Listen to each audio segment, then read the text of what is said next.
Hello, everyone. Welcome to the Salty Sports Show. Today we have a special guest, Twitter user Arturus Fan Club. Of course, Ross. Thank you guys for having me. I'm excited.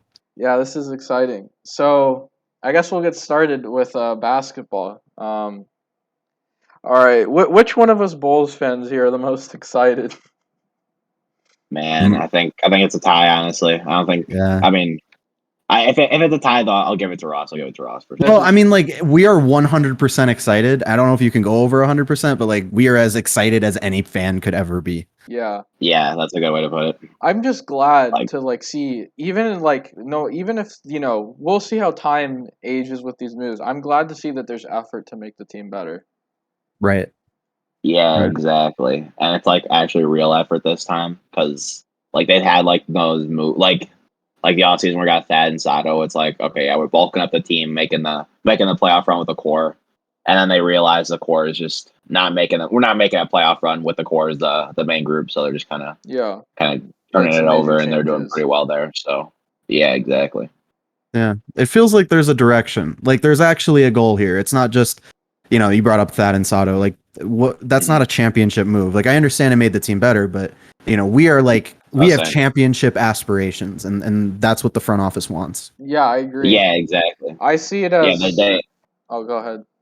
no, you so you go sorry. I see it Yeah. as the way I see it is that we're preparing a core to get for when Patrick Williams is going to be fully developed, someone a core that he can lead. Because I think in the end, the end goal is for him to be the best player on the team Yeah. as he develops. Yeah, I agree. But also it's just like this is the first time too. It feels like they really went out and got guys who can like lead a team as starters. Like Yeah, Ad Yeah. Sato, like those were always gonna be depth guys, but they signed them with the purpose of like, all right, we think we can still win with this core of like Kobe White point guard at start point guard, Zach Levine, Larry Market, and Wendell Carter Jr. And Yeah. that just proved to not be the case. And then an AK luckily had the foresight to make win now moves, and he did pretty well in that regard. Yeah. I mean, say what you will about some weakness. I mean, some of the weaknesses in the team, sure, but like this is definitely the best Bulls team, and certainly the best Bulls offense that we've seen in a while. So, in that regard, I mean, you can't Yeah. really complain too much. Yeah. definitely. Oh, They'll figure out the defense, I think. But yeah, like, yeah, no, like you said, three all stars in the starting lineup, man. Like that's juice, you know. hmm Yeah, yeah, exactly. It's really exciting for sure. And I mean, even like yeah, like the defensive concerns and everything. I mean, it's obviously going to be like it's not the Bulls are not going to have defensive strength. They'll definitely, arguably, have it as a weakness. But again, I mean, there's still a lot of moving parts. I do think that there are some guys that are kind of still filling out defensively as well. Like I think Lonzo and Paul still have that like good upside, and then Yeah. just have yet to reach it. yeah, So again, they're still filling out there. It's mostly just Demar, honestly. And even then, I think some of his on-off splits might be a little bit biased, considering like he was playing in front of Rudy Gay, who Right. was by all means very good defensively last season. But still, I mean, he's no powerhouse. But the offense he brings was a great fit at the four, because I mean he's basically just elevated every part of his offensive game and then just moved to the power forward position. So Right. yeah. That was with something I his was strength always and everything. thinking of. I was thinking, all right, because I haven't watched a lot of the Spurs. I've seen these playing the power forward, but I also thought this Billy Donovan, if he sees a better matchup, he can move. Obviously there's a lot to be said for stability, but for matchups, he can move Williams or DeRozan around to find wherever he suits best on a given day. Yeah. Yeah, that too for sure. Like even like 2 years ago, he was mostly kind of small forward. Last year, I'm going off of like the positional breakdowns here Yeah, for usage at each position.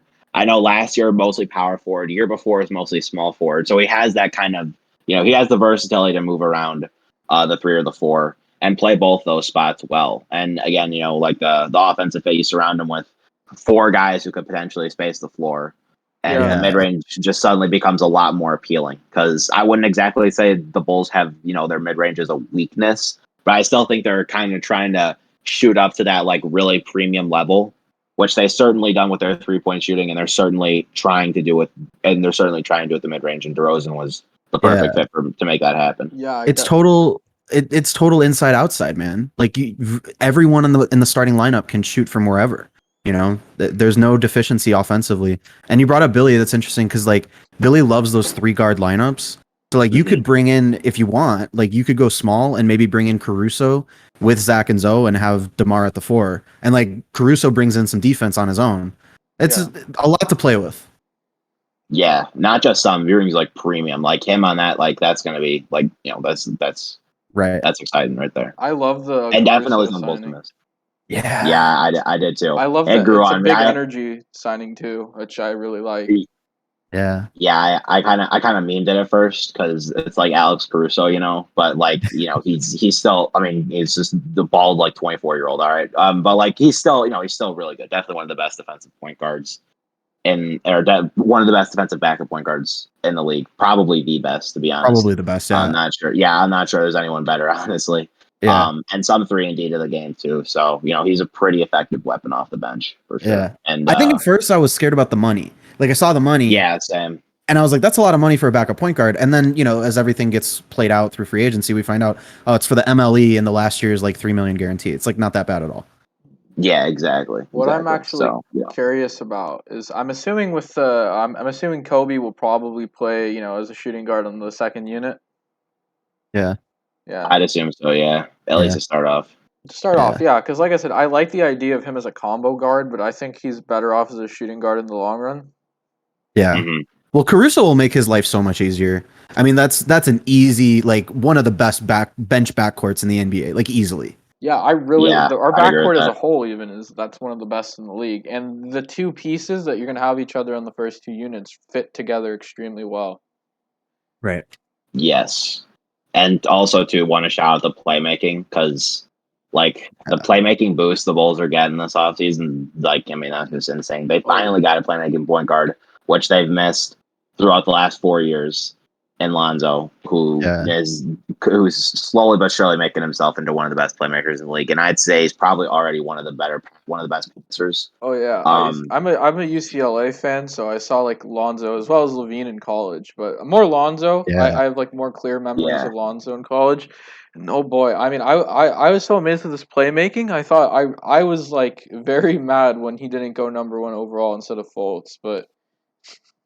Bro, no. The transition dunks to Zach LaVine off a lot. Oh man, it's gonna be beautiful.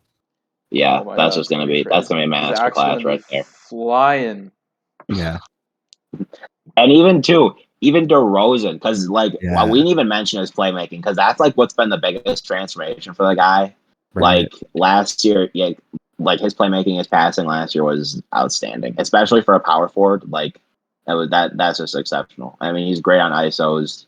But the playmaking aspect here for the Bulls, and even Caruso, I think is not that bad. I'm not 100% not certain on this, but I remember I thought I checked. I think I checked and I thought he was pretty solid. Yeah, Caruso can facilitate and score. Like he's a good player just overall. Yeah, exactly. So from a playmaking aspect, the Bulls are getting a huge boost because like Levine and Vucevic was always probably going to be a team's like 1-2 scoring punch, and I don't think that's changed. But now you're getting them a lot of guys who can facilitate the ball very well, who can move the ball around very well, who can space the floor very well. You add a lot of depth to that offense. And, Lonzo was kind of the missing piece going into the offseason, I think. But I also think DeRozan filled in the puzzle better than a lot of people think, or better than a lot of people would have thought at the start of it. Yeah, that's a great point. Because I like DeRozan because, like, with the ability to shoot from Lonzo doesn't have to play on the ball all the time. Lonzo can play off ball. Mm-hmm. You can let DeRozan kind of facilitate and do his thing. Yeah, exactly. Oh, and Lonzo's a really good catch and shoot 3-point shooter, which is really good for, like, the off ball. Yeah. Oh yeah, for sure. I mean, like they just got some guys that get out there. And hey, I saw a stat today that I think DeRozan is actually like 37% on catch and shoot threes. So like, don't sleep on that either. Yeah. Yeah. DeRozan's 3-point shooting is just it's so weird because it really does feel like it can be good, but it just never pans out into that, like being that. And I think last year he shot more per game. Yeah. And I think the efficiency still wasn't there, obviously. But he doesn't really need a 3-point shooter to be a part of his game. Like that's the magic of it. Is the Bulls just have so many guys they can surround him with. That Right. his slashing and his mid range presence is going to be Oh yeah, really potent on the mid alongside. range, he's a walking bucket. Yeah. Yeah, And the exactly. and the Bulls, like with their spacing already, like that'll just make his life easier. He was on a pretty Mhm. bad team, like the Spurs didn't have spacing in general. It wasn't just him. So like having Zach LaVine, Lonzo, like Vooch can shoot from 3 too. Like that's just gonna help him so much. Yeah, exactly. I remember I know Vooch's first game wasn't that pretty, but I remember just the difference watching him shoot the three compared to Wendell. Oh my god. yeah. Yeah. Oh my Yeah. god, dude, it was beautiful. Both finally getting a real center who they can actually stretch. Oh my I Yeah. god. swear. I didn't obviously, last season, whenever I was able to have time to catch games, I know Steven was in there watching them with me. I always caught Mhm. like the weirdest Bulls games for better or worse. Yeah, I remember we watched. I think we watched them beat the Pacers early in the season. That Oh was my god, that was a nuts. funny one. And then I remember there Yeah. was the day we were watching the Bulls and the Blackhawks play the Detroit teams on the same day, and we were just flipping back and forth. Oh yeah. Oh my god, That was that a was fun one. wild. Yeah. Yeah. I Um. mean, that's just only gonna get better because I think last year I kind of want to segue onto that before we lose this point here Yeah. with Levine and Vooch. I think last year there was a lot of missed potential that kind of was left a sour taste in a lot of the fans' mouths because they didn't really realize that Vucevic was going to be a big part of this offense going forward Yeah. for sure. Yeah. But they still had pretty prominent weaknesses outside of him. Kobe didn't play like a starting point guard whatsoever. Yeah. I don't, Paul's a rookie. He's basically a rookie small forward. That was good, but again, they did need some more offense from the power forward, or at least they could have used more. And of course, injuries too. There's just a lot of stuff in play that kind of that served to kind of impede that.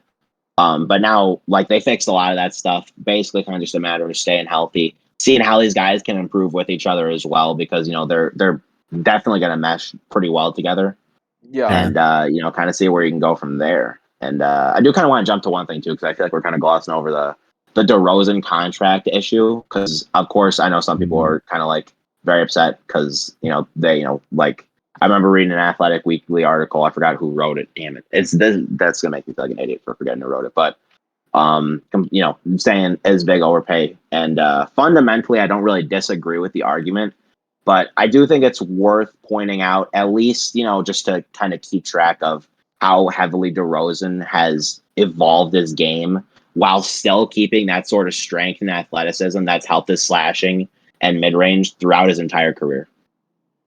Yeah. Yeah. I The contract's interesting. I I feel like you have to overpay a little bit for a guy like him. Yeah, Like yeah, I agree. the Bulls have had such a reputation under Garpax as being a team that doesn't pay for free agents and doesn't open up the wallet. Like now everyone knows, like if you want to make a lot of money and win, Chicago is a place you can go to do that. So I'm actually okay with it. And like, we have AK and Mark Eversley. Like these guys were able to turn Thad Young and Al Farouk Amino into DeMar DeRozan. Like if 3 years down the line we're not liking the contract, I have faith that these guys will be able to get out of it somehow. Yeah. For Yeah, sure. I agree. exactly. I mean, And obviously with those two, I mean, they've been pulling off a lot of like shrewd business. It's like Yeah. what I've seen a lot is in them is that unless the opportunity isn't tailored exactly to their liking, or Yeah. that they can tailor it to their liking based on where it is now, they're not going to jump on something that they know that they is like the that they know is like I'm trying to phrase it. Well, it feels like They other teams are playing by their rules. yeah.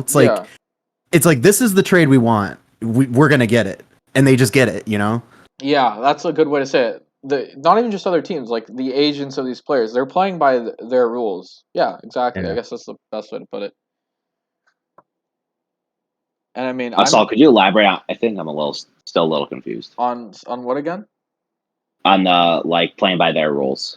I guess you could say that like they're in a lot more command in negotiations. Like they are not going to make a move if they are not in command of negotiations. I guess that's Yeah. the best way to put it. Like with Lonzo, Yeah, no, I agree. like they didn't want to give up Kobe White in that trade, and that was like never an option for them. Even though a lot of people thought that he might be included in the sign and trade for Lonzo, and like they found a way to make it happen without including Kobe White. Like that trade for Lonzo, if you look at it, honestly, we gave up nothing. I mean, we gave up guys we were ready to move on from anyway. So the fact that we were able to pull that off without giving up any value that we really had, it feels great. Yeah, exactly. And I mean, like, just too the extra part, because I think a lot of the fans are still recovering. And I know you brought this up earlier, Ross, from like Garpax's impact on the team, and Yeah. kind of just this, sort of just these depth guys hoping to mesh something together.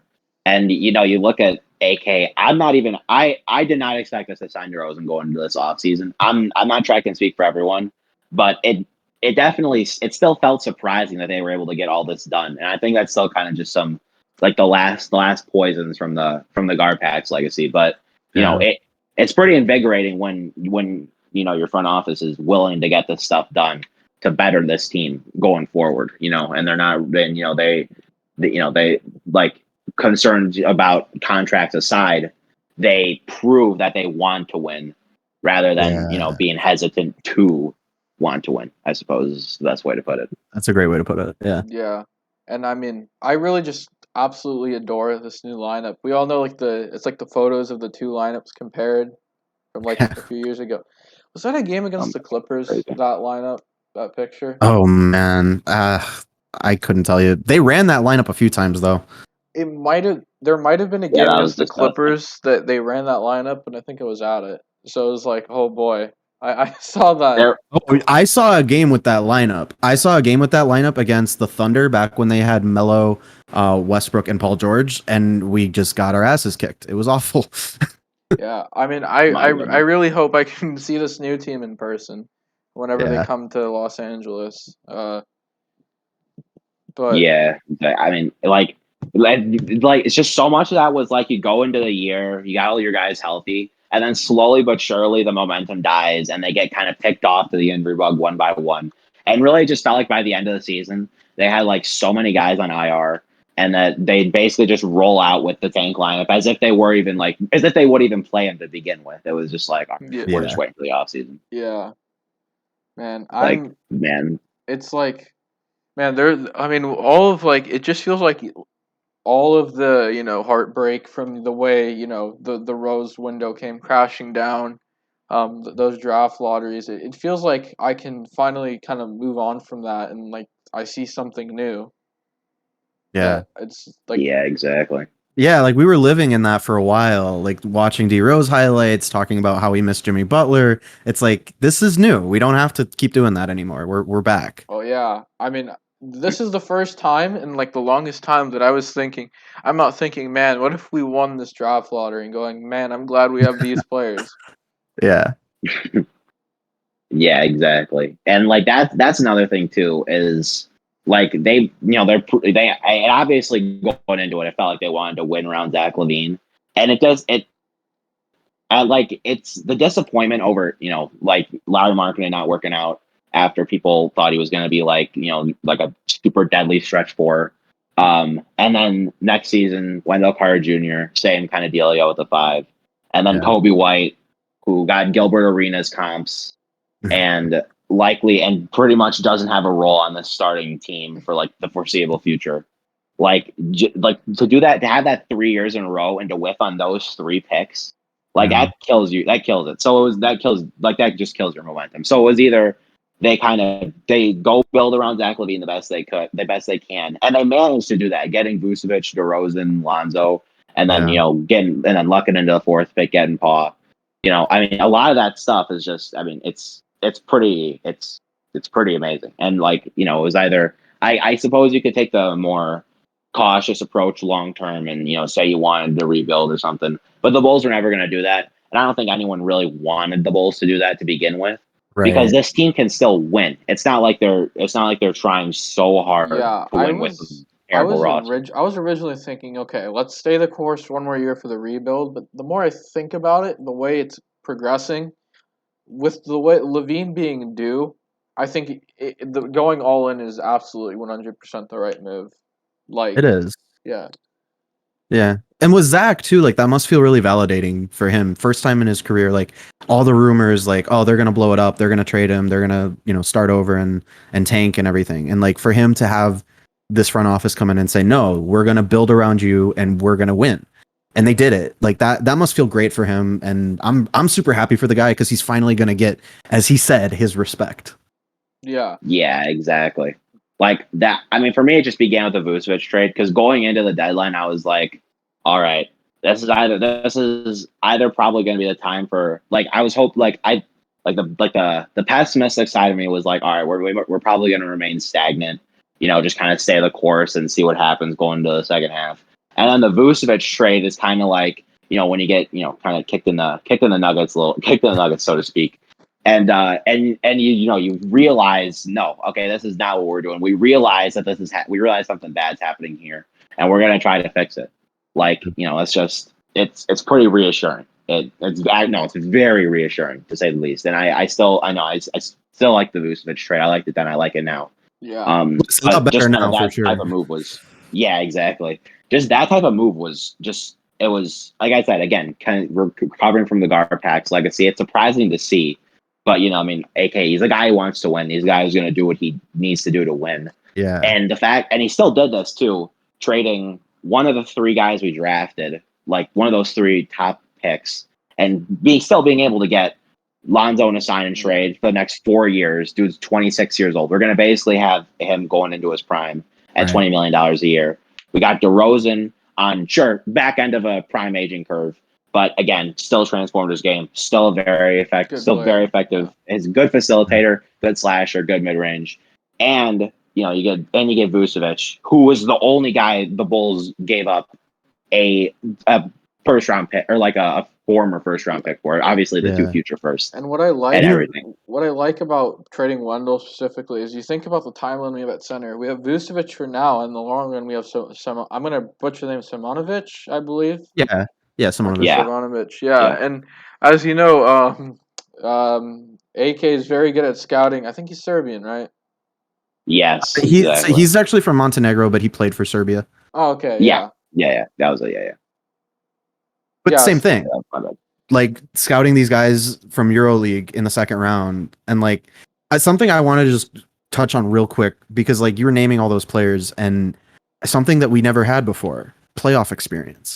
Like we're bringing in Alex Caruso, an NBA champion. We're bringing in DeMar DeRozan, who is like a routine playoff player throughout his entire career. Like we didn't have that before. Even Vooch has made the playoffs. Yeah. Yeah, exactly. I have to remind myself that because the Magic are always they've been in and out a lot and before blowing it up. Yeah. But I mean, hey, they had a game 1 win against the Bucks and then a gentleman sweep after that. But I mean, it's experience, it counts. Yeah. Yeah, exactly. And especially too when you're going into it with like a lot of these young guys, because the Bulls' bench, I'd say is still kind of inexperienced. Well, I mean, Troy Brown Jr. and Simonovic are basically like the two golden gooses you're looking at. Or probably affects my bias a little bit, but that too, you're going to be able to kind of help those guys manage those kind of emotions in just be team leaders essentially, and which is something. I mean, the Bulls have obviously had veterans before, but now you got guys who have experience winning basketball games. Being in that big moment. How to handle that big moment and everything, and just kind of keep them going in their development curve. Because these guys are good. They know how to train to where they were, and they knew how they developed. And just that being able to have that too is also going to be pretty beneficial to a lot of these young guys. So yeah, it's going to help in big moments for sure. It's going to show up when the Bulls make the playoffs, but it's also going to help too during the regular season, kind of helping these young guys get adjusted. Basically, Simonovic, he's going to be a rookie this year. But Troy Brown Jr. is still relatively inexperienced, and we're still kind of seeing how he's going to trek this. He's going to trek the three on bench this season. So just kind of having that kind of added boost is going to be really beneficial to a lot of this young core as they're hoping to kind of.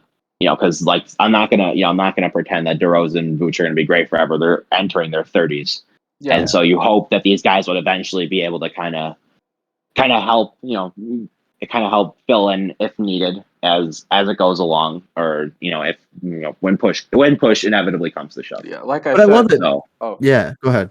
like I said, and then I'll let you say something, and then for the sake of time, we'll start talking about some other teams if you don't mind. But Yeah. yeah, for so sure. like you said with Vucevic's age, that's the good thing with Simonovic. If he starts to become what AK really thinks he can be, you have Yeah. the transition from Vucevic to Simonovic Yeah. over time. Yeah, exactly. Sorry, And Ross, you like, could. yeah, they Oh, we all got a no, lot. right, yeah, no, No, yeah.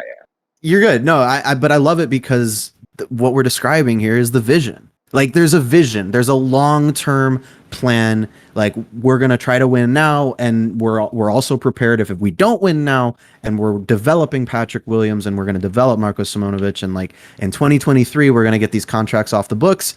Who knows? Nikola Jokic is a free agent that season. You never know. Like there is a plan here, and that Garpax. I mean, not to drive this point home too much. Like I know we talked about it a Yeah, lot, but exactly. like with Garpax, there was no plan, there was no vision. It seemed like they were just kind of. It seemed like they were accountants for Jerry Reinsdorf, just kind of balancing the books for him. Like now this is a basketball team, and they have basketball plans, and that's what we're gonna see going forward. Yeah. And I do kind of want to add one last thing. And I know Ross, you touched on this already before, but with kind of that's being pretty validating for Levine. But again, now this shows the moves from the front office show him that this is who they're building around, this guy, Yeah. and this is who they're going to want to win playoff games around, which is a whole nother set of expectations, but it's a whole nother drive and a whole nother kind of fury about him. And we know how much Levine's improved, and we know how much the guy, we know how hard the guy works and everything. Yeah. And it's pretty encouraging, and it's honestly, it can make any fan giddy just thinking about that kind of prospect. Yeah. So we'll hopefully see that come to fruition. I was thinking like you were talking about the vision, and you were also saying build around Levine. I was thinking the short run. This was Levine's team, and then eventually it's gonna be Pat's team. As long as Pat becomes what I believe he'll become. Yeah. Well, yeah, you think about it too, because like Levine is probably going to be like, I mean, he's still one of the youngest guys on the team, and he's certainly pretty young and pretty easy to build around for the foreseeable future. Likely to probably get that that kind of max that's well deserved for the guy next season. So again, just that kind of young like the young talent you want to build around is Zach Levine, and he knows this, and now he's got a group that's going to make the playoffs and want to win in the playoffs. And that's that's just it's a whole nother drive for the guy, and I'm excited to see how he handled it. So I loved talking about the Bulls, but for the sake There of are time, other teams. we gotta. There's some other NBA teams. So I guess we'll talk about the other end of the Lonzo trade. I mean, the Pelicans. It's been a crazy offseason for them in a lot of bad ways. I'd say some good with the coaching change, but a lot of bad ways. I'd say. Um, I'd say that the trade with Lonzo was an AK masterclass. What they got in return isn't going to really come close to the impact Lonzo has. No disrespect to Sato. Yeah. They also made the trade for I think Val. I know they did it with the Grizzlies. I know Link. If you want to talk about the deal with the Grizzlies, you can. All right, I guess I'll talk about it. So the Grizzlies, or they traded for they're trying to get their big man center to help Zion out a little bit. So they started to, hey, let's trade the Grizzlies for Jonas Val and pick swap. So I mean, hey, I don't like giving up our starting center, but whatever. But hey, we got a good return. Eric Bledsoe's a two-time defensive team of the year, obviously. But big thing is he just got traded. He just got in November. He lost in the winter ring with Milwaukee. Traded him. I forgot what that trade was for, but they traded him to New Orleans. We're also getting Steven Adams, which is he's there. We'll talk about the draft later, but I mean, Yeah. I think this benefits both teams. I'm not gonna be super upset about it. Yeah, fair enough.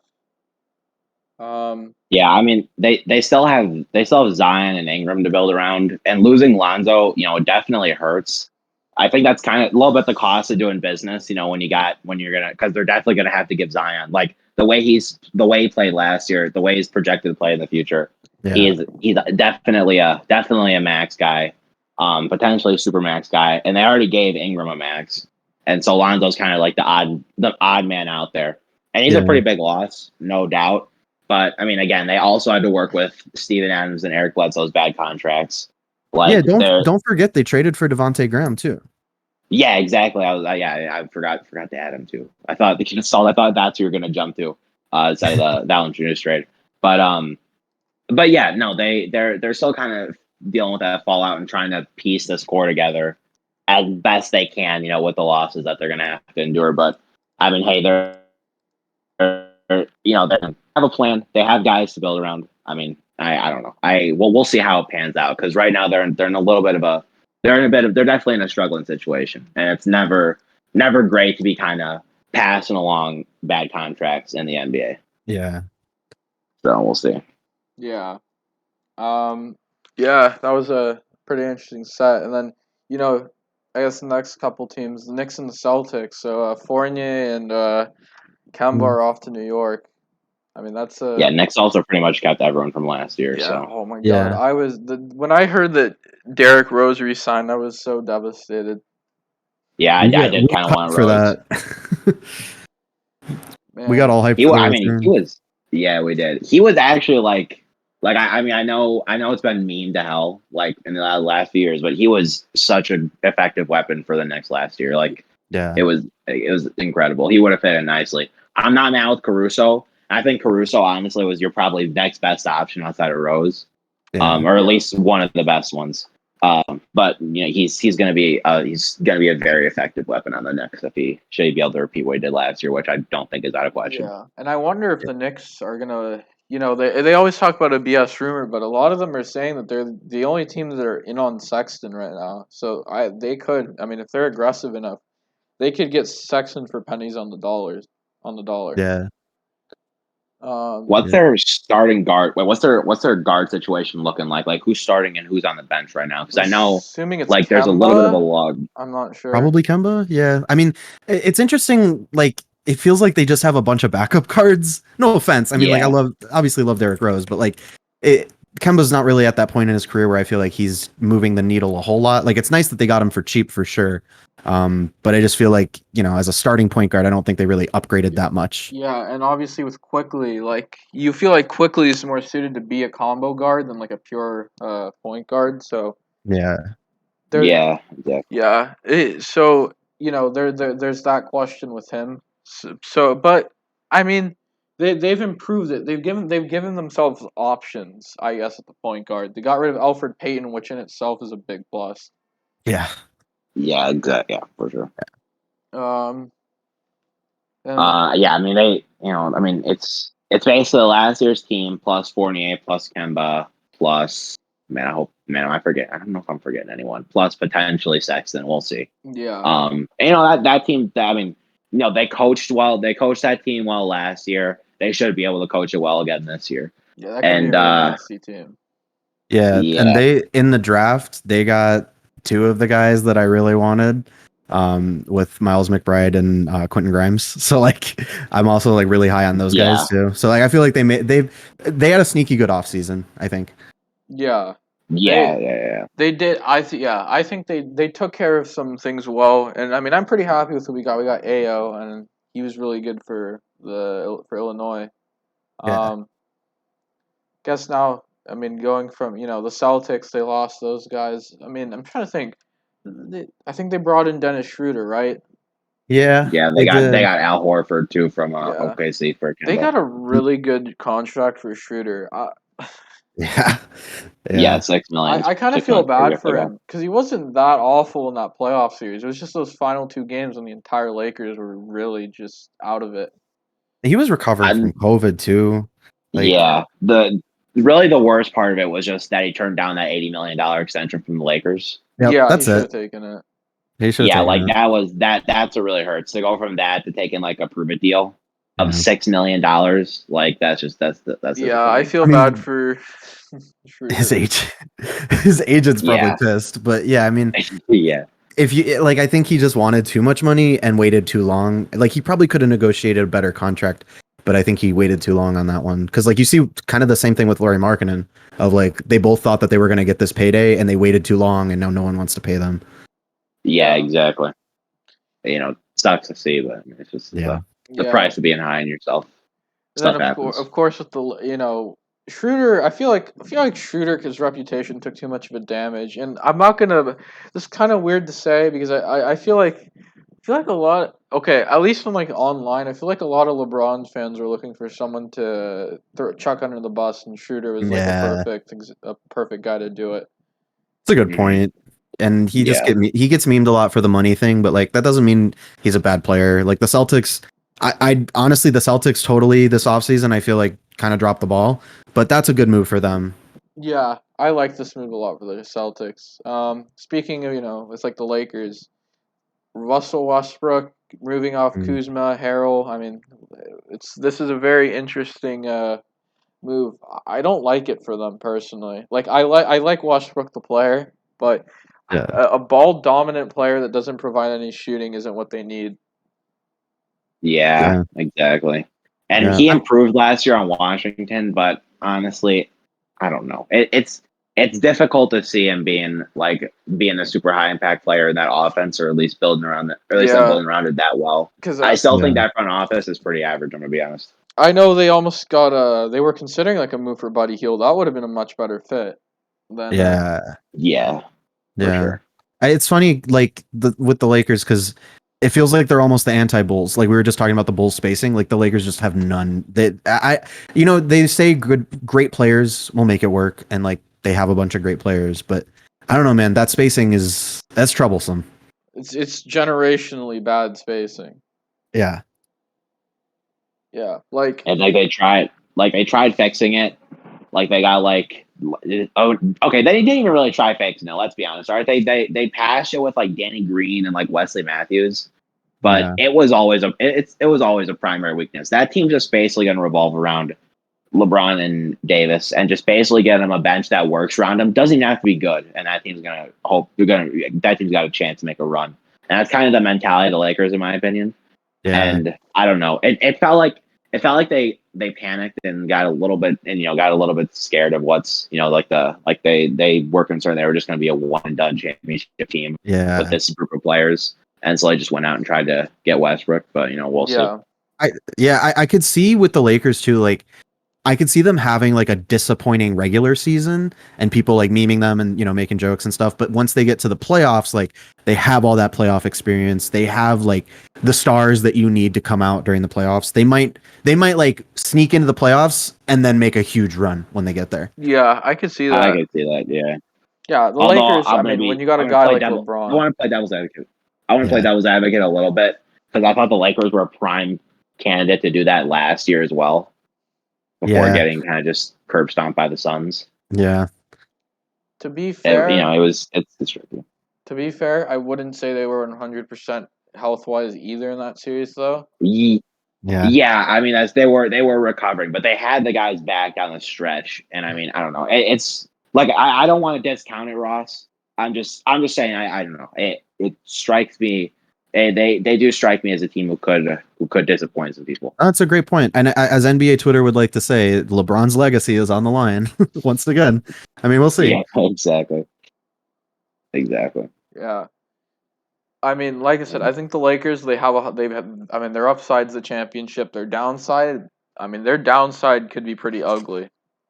Yeah. Yeah, That's true. they'll downside is probably like sneaking into the playoffs and getting bounced in the first round, which Yeah. I guess is compared to some teams isn't that bad. But when you got LeBron James, Anthony Davis, and Russell Westbrook on your team, people are going to look upon that pretty unfavorably. Yeah. And then I guess on the Wizards side of things, I mean, I kind of like what the Wizards are doing. Just think about it like this: they had to deal with John Wall, who's so far past his prime at this point, and he's getting so much money. So trading him for Westbrook and getting what Westbrook did last year was a godsend, and getting what they got for Westbrook is basically another godsend. They basically got Kuzma, Harrell. Didn't they get picks too? I believe they got like Oh, yeah. first or Yeah. oh, they Yeah. got seconds. Yeah, so getting that for John Wall's contract for this team that's really gonna go for the rebuild, like really gonna go for the tank. I mean, it's pretty good for them. I'm not gonna hate on it too much. Feel And bad I for don't, Beal, I though, mean, but yeah. I do, yeah. Yeah. It really does feel like he's kind of looking increasingly more and more like kind of he's like or might be the odd man out, but we'll see. Well, apparently he wanted to play with Dinwiddie, and they got Dinwiddie. So I mean, we'll see. Maybe they can make a nice little backcourt duo. Oh yeah, I can see Yeah, that. Dinwiddie, he's still good when healthy. It's just like the last year, it still kind of scares me. Yeah. It's how obviously coming off a season where you get that bad of an injury and started 3 games. I'm gonna get scared no matter what. But his upside's still pretty strong, especially with Beal. I think they should be able to click. Yeah, I mean he's a high IQ player, the kind of guy athleticism wasn't really his game to begin with, so we'll see. Yeah. Yeah, exactly. And then I guess the final team before we talk about the draft a little bit. Well, the final 2 teams, the Heat and the Raptors. Obviously, Kyle Lowry. That's going to be a big one. I mean, pretty much the best player Yeah, to that's play for the Raptors. another That's a weird way to phrase it. The greatest Raptor of all time, because the best player to play for Yeah, the Raptors is Kawhi, but like the best legacy. the best And- legacy Yes. there is Kyle Lowry. Yeah. Yeah. And yeah, exactly. I mean that's I mean that was a move that we all I guess we kind of thought was coming. I mean, Yeah, what was the return again? I know it was like Precious Achula was part of it. I'm not sure about Dragic. Dragic. I know Dragic doesn't want to be there either, I think. Right. It's kind of an unceremonious dismantling of that championship team, don't you think? Like a lot of guys, like it feels like they get one last ride. They try to make it work for one last season, but like they really just let that thing fall apart, man. And like with Siakam maybe getting traded too, kind of sucks. Yeah, Yeah. there was just so much disappointment because they really went into it after that year. Like, all right, we're Siakam and Anunoby are going to be like the guys long term because Siakam was really solid on that like championship season. Oh, And he and just didn't really. even the year after, he- before the bubble, he was really good. Yeah. Yeah, I don't know. It still feels like he's struggled to click a little bit in that system, even with Van Vliet doing what Van Vliet does. Oh yeah. I mean, they have pieces and stuff. It's just they never were really able to put it together. And Yeah. it's not like I mean, it's not like they weren't able to put it together. Like they barely missed the playoffs. Like they really weren't able to put it together, and that's just that's just not what you'd like. I'd like to see after what was supposed to be. Let's see what we can do with Kawhi. If he leaves, we have a nice group to build around, and we're gonna try to make the playoffs from there. Yeah. And just it does feel like definitely disappointment from there. Like Ross said, unceremonious. Absolutely, I And agree. it makes I mean, and you know what? It makes. I mean, I remember at the time there were people worried was Ujiri going all in at the wrong time with Kawhi trade. Now the championship validated that. Obviously, this just validated it more. He went for the perfect year on the timeline to go all in for that title. That's true. You do it for the Yeah. chip. And like, so, I mean, everything after this, like, we're just talking basketball, but like, they won. So there's really nothing to complain about. Oh, yeah, of course. And Yeah, no, everything in this is really just the fallout of him leaving. I'm not really the fallout of the trade itself. It's just the fallout of him leaving. Of course. It's just that this team just didn't click. You've seen it. It's just it happens all the time. Just a nice young group of guys, and But- just doesn't happen. But even then, all the fans, Ujiri, all of them, they're happier that it went the way it did than, maybe a longer term view. Yep. But yeah. Yeah, exactly. I guess the last thing we'll talk about with the NBA, the draft. I mean, this is a pretty interesting one. Should we talk about the Heat? Because I think we might have glossed over the Oh Heat. yeah, I forgot about the Heat part. Yeah. Yes. So the Heat. So for the Heat's perspective, I mean, I like the move. I mean, they might have paid a little more than I would have, but I like Kyle Lowry a lot though. Yeah. Um, It's a lot of I mean, money. Lowry's basically he's the guy who doesn't age, but guys who don't age usually catches up to him eventually. So Yeah. I don't know, 3-year deal. It's a little bit of a tricky tightrope to walk. I honestly think I think he was still very good last year, but compared to where he was on that like championship team year after, I think he did decline. I think there were some declines in his game. But he'll still fit well. He's still a good player. And I'm glad the Heat went after him and not Lonzo. Yeah, for sure. Yeah, same. Oh That my was god, it was scaring me. so petrified. Well, I mean, And to then they, Lonzo's credit, he wanted to be in Chicago, and I think Kyle Lowry wanted to be in Miami, so it worked out for everyone. Oh yeah, that's fair. honestly, I'm not even sure the Heat were like the number one team I was scared of Lonzo, going or Lonzo wanting to go to. I was more concerned about the Knicks. Oh Same. yeah, Yeah. that's right. Because they had the Yeah, cap space all right. They didn't have to do a sign and trade. They yeah, could have just they signed him. did.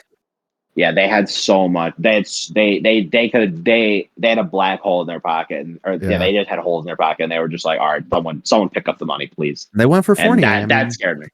Yeah, Yeah. and Fournier is good, and we got Lonzo, so It worked I'm out. not gonna not too Yeah, it worked heartbroken. out.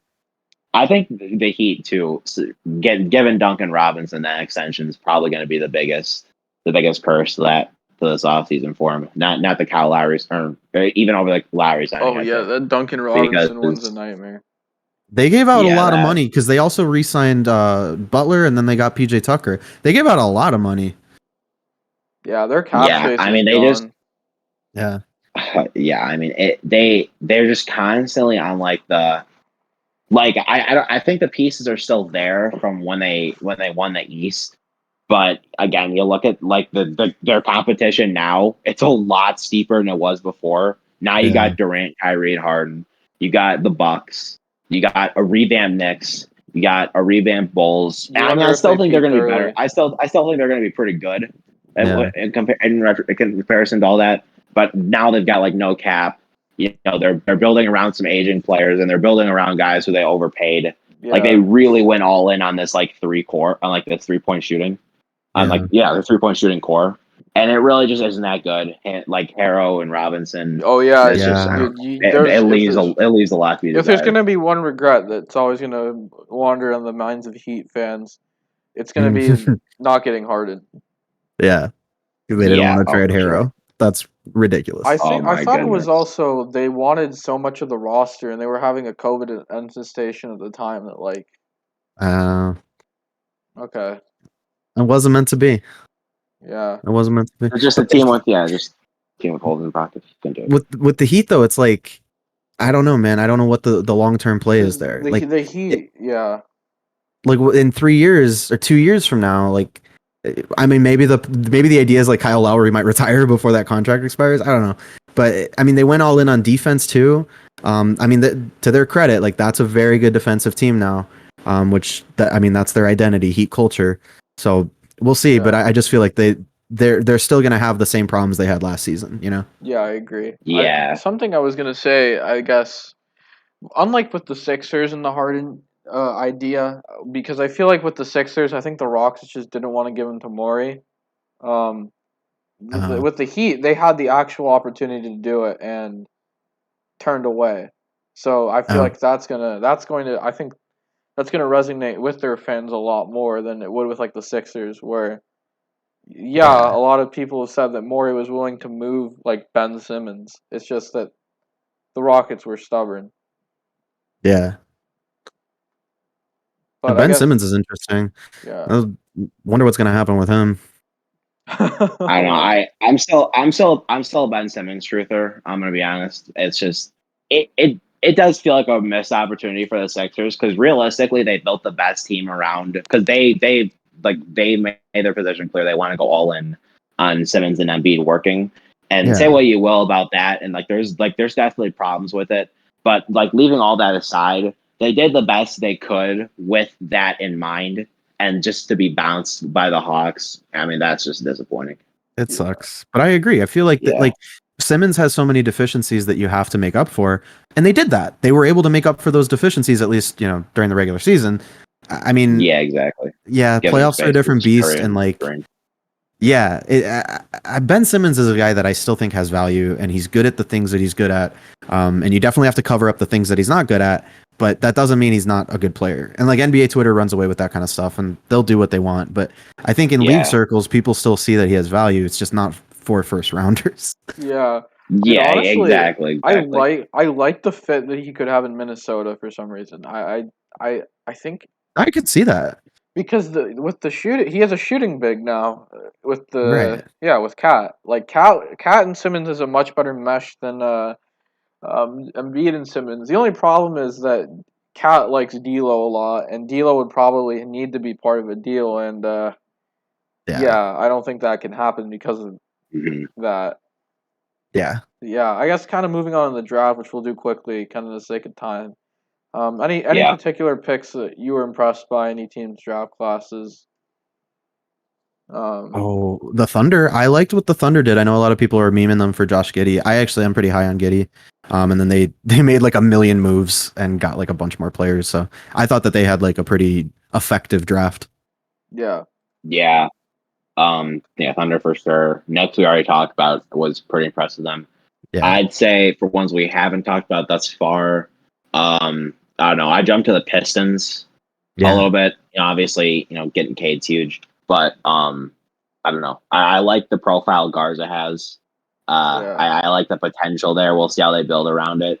I just really like how the Pistons are moving away from what they were and just really kind of resetting it, the whole thing now. It's kind of like where the Bulls were at the start of the rebuild, where it's like, all right, we're finally moving away from this core that definitely wasn't working and really trying to start something new with it. It feels like they're in that sort of same stage, and I think they did pretty well with what they were doing. And they're starting with a prospect that's, I mean, that's like, I mean, that's like a prospect that we haven't seen of his caliber in such a long time, which is like I'd say an even stronger start, arguably. Yeah. That's a good place to start for sure. Because like Levine developing like he did with Jim Boylan as his coach for the longest time, coming off an ACL tear is a miracle. I think people forget that. And man, people forget about the ACL so much. Like the dude totally came back from that. You know, like he didn't lose a step.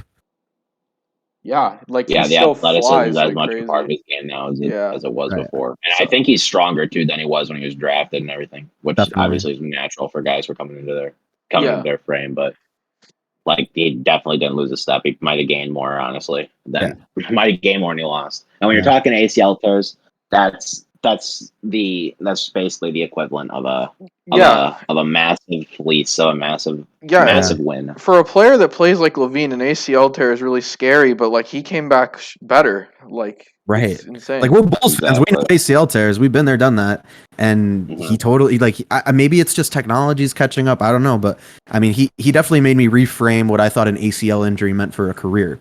You know. So like now I'm trying to retrain my brain when a guy gets an ACL injury. Like I try to tell myself maybe they'll come back even better, like we saw what Zach LaVine did. Yeah. I guess. Yeah, that's a good one for that. I guess I'll just wrap up my thoughts with the draft. I'm a big Evan Mobley guy, and honestly, if the Cavs could find a way to retain Sexton, I really like their future. I think Mobley would turn into the guy for that team, but it's pretty interesting for me. But yeah, I guess that's all I have. Well, I guess. Link, you got anything? Just want to throw a link in here in case you got anything. Oh no! My bad. I mean, I think the Grizzlies had a good draft. I mean, the Zaire Williams deal that was the trade we got from New Orleans. I mean, he's a great perimeter shooter, great playmaker, and then we still stole from the 30th pick from the Jazz. We got Santi Aldama, and he's projected. He was they said on broadcast he was a big steal, and he's going to fill in that center role for the Grizzlies. Hopefully, they both are going to live up to their expectations. Yeah.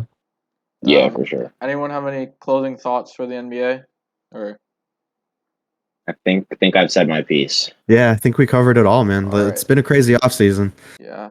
So well, thank you, Ross, for being on here. It was great. Yeah, it's been a pleasure having you, man. Make sure to follow his Twitter. It's Tourist Fan Club. Subscribe to his YouTube channel. He produces some amazing content. But yeah, thank you so much for being on here, man. I appreciate it a lot, guys. Anytime you say the word, I'll be on. All right, thank you. All right, take care, guys. Good night. See ya. All right. Bye-bye.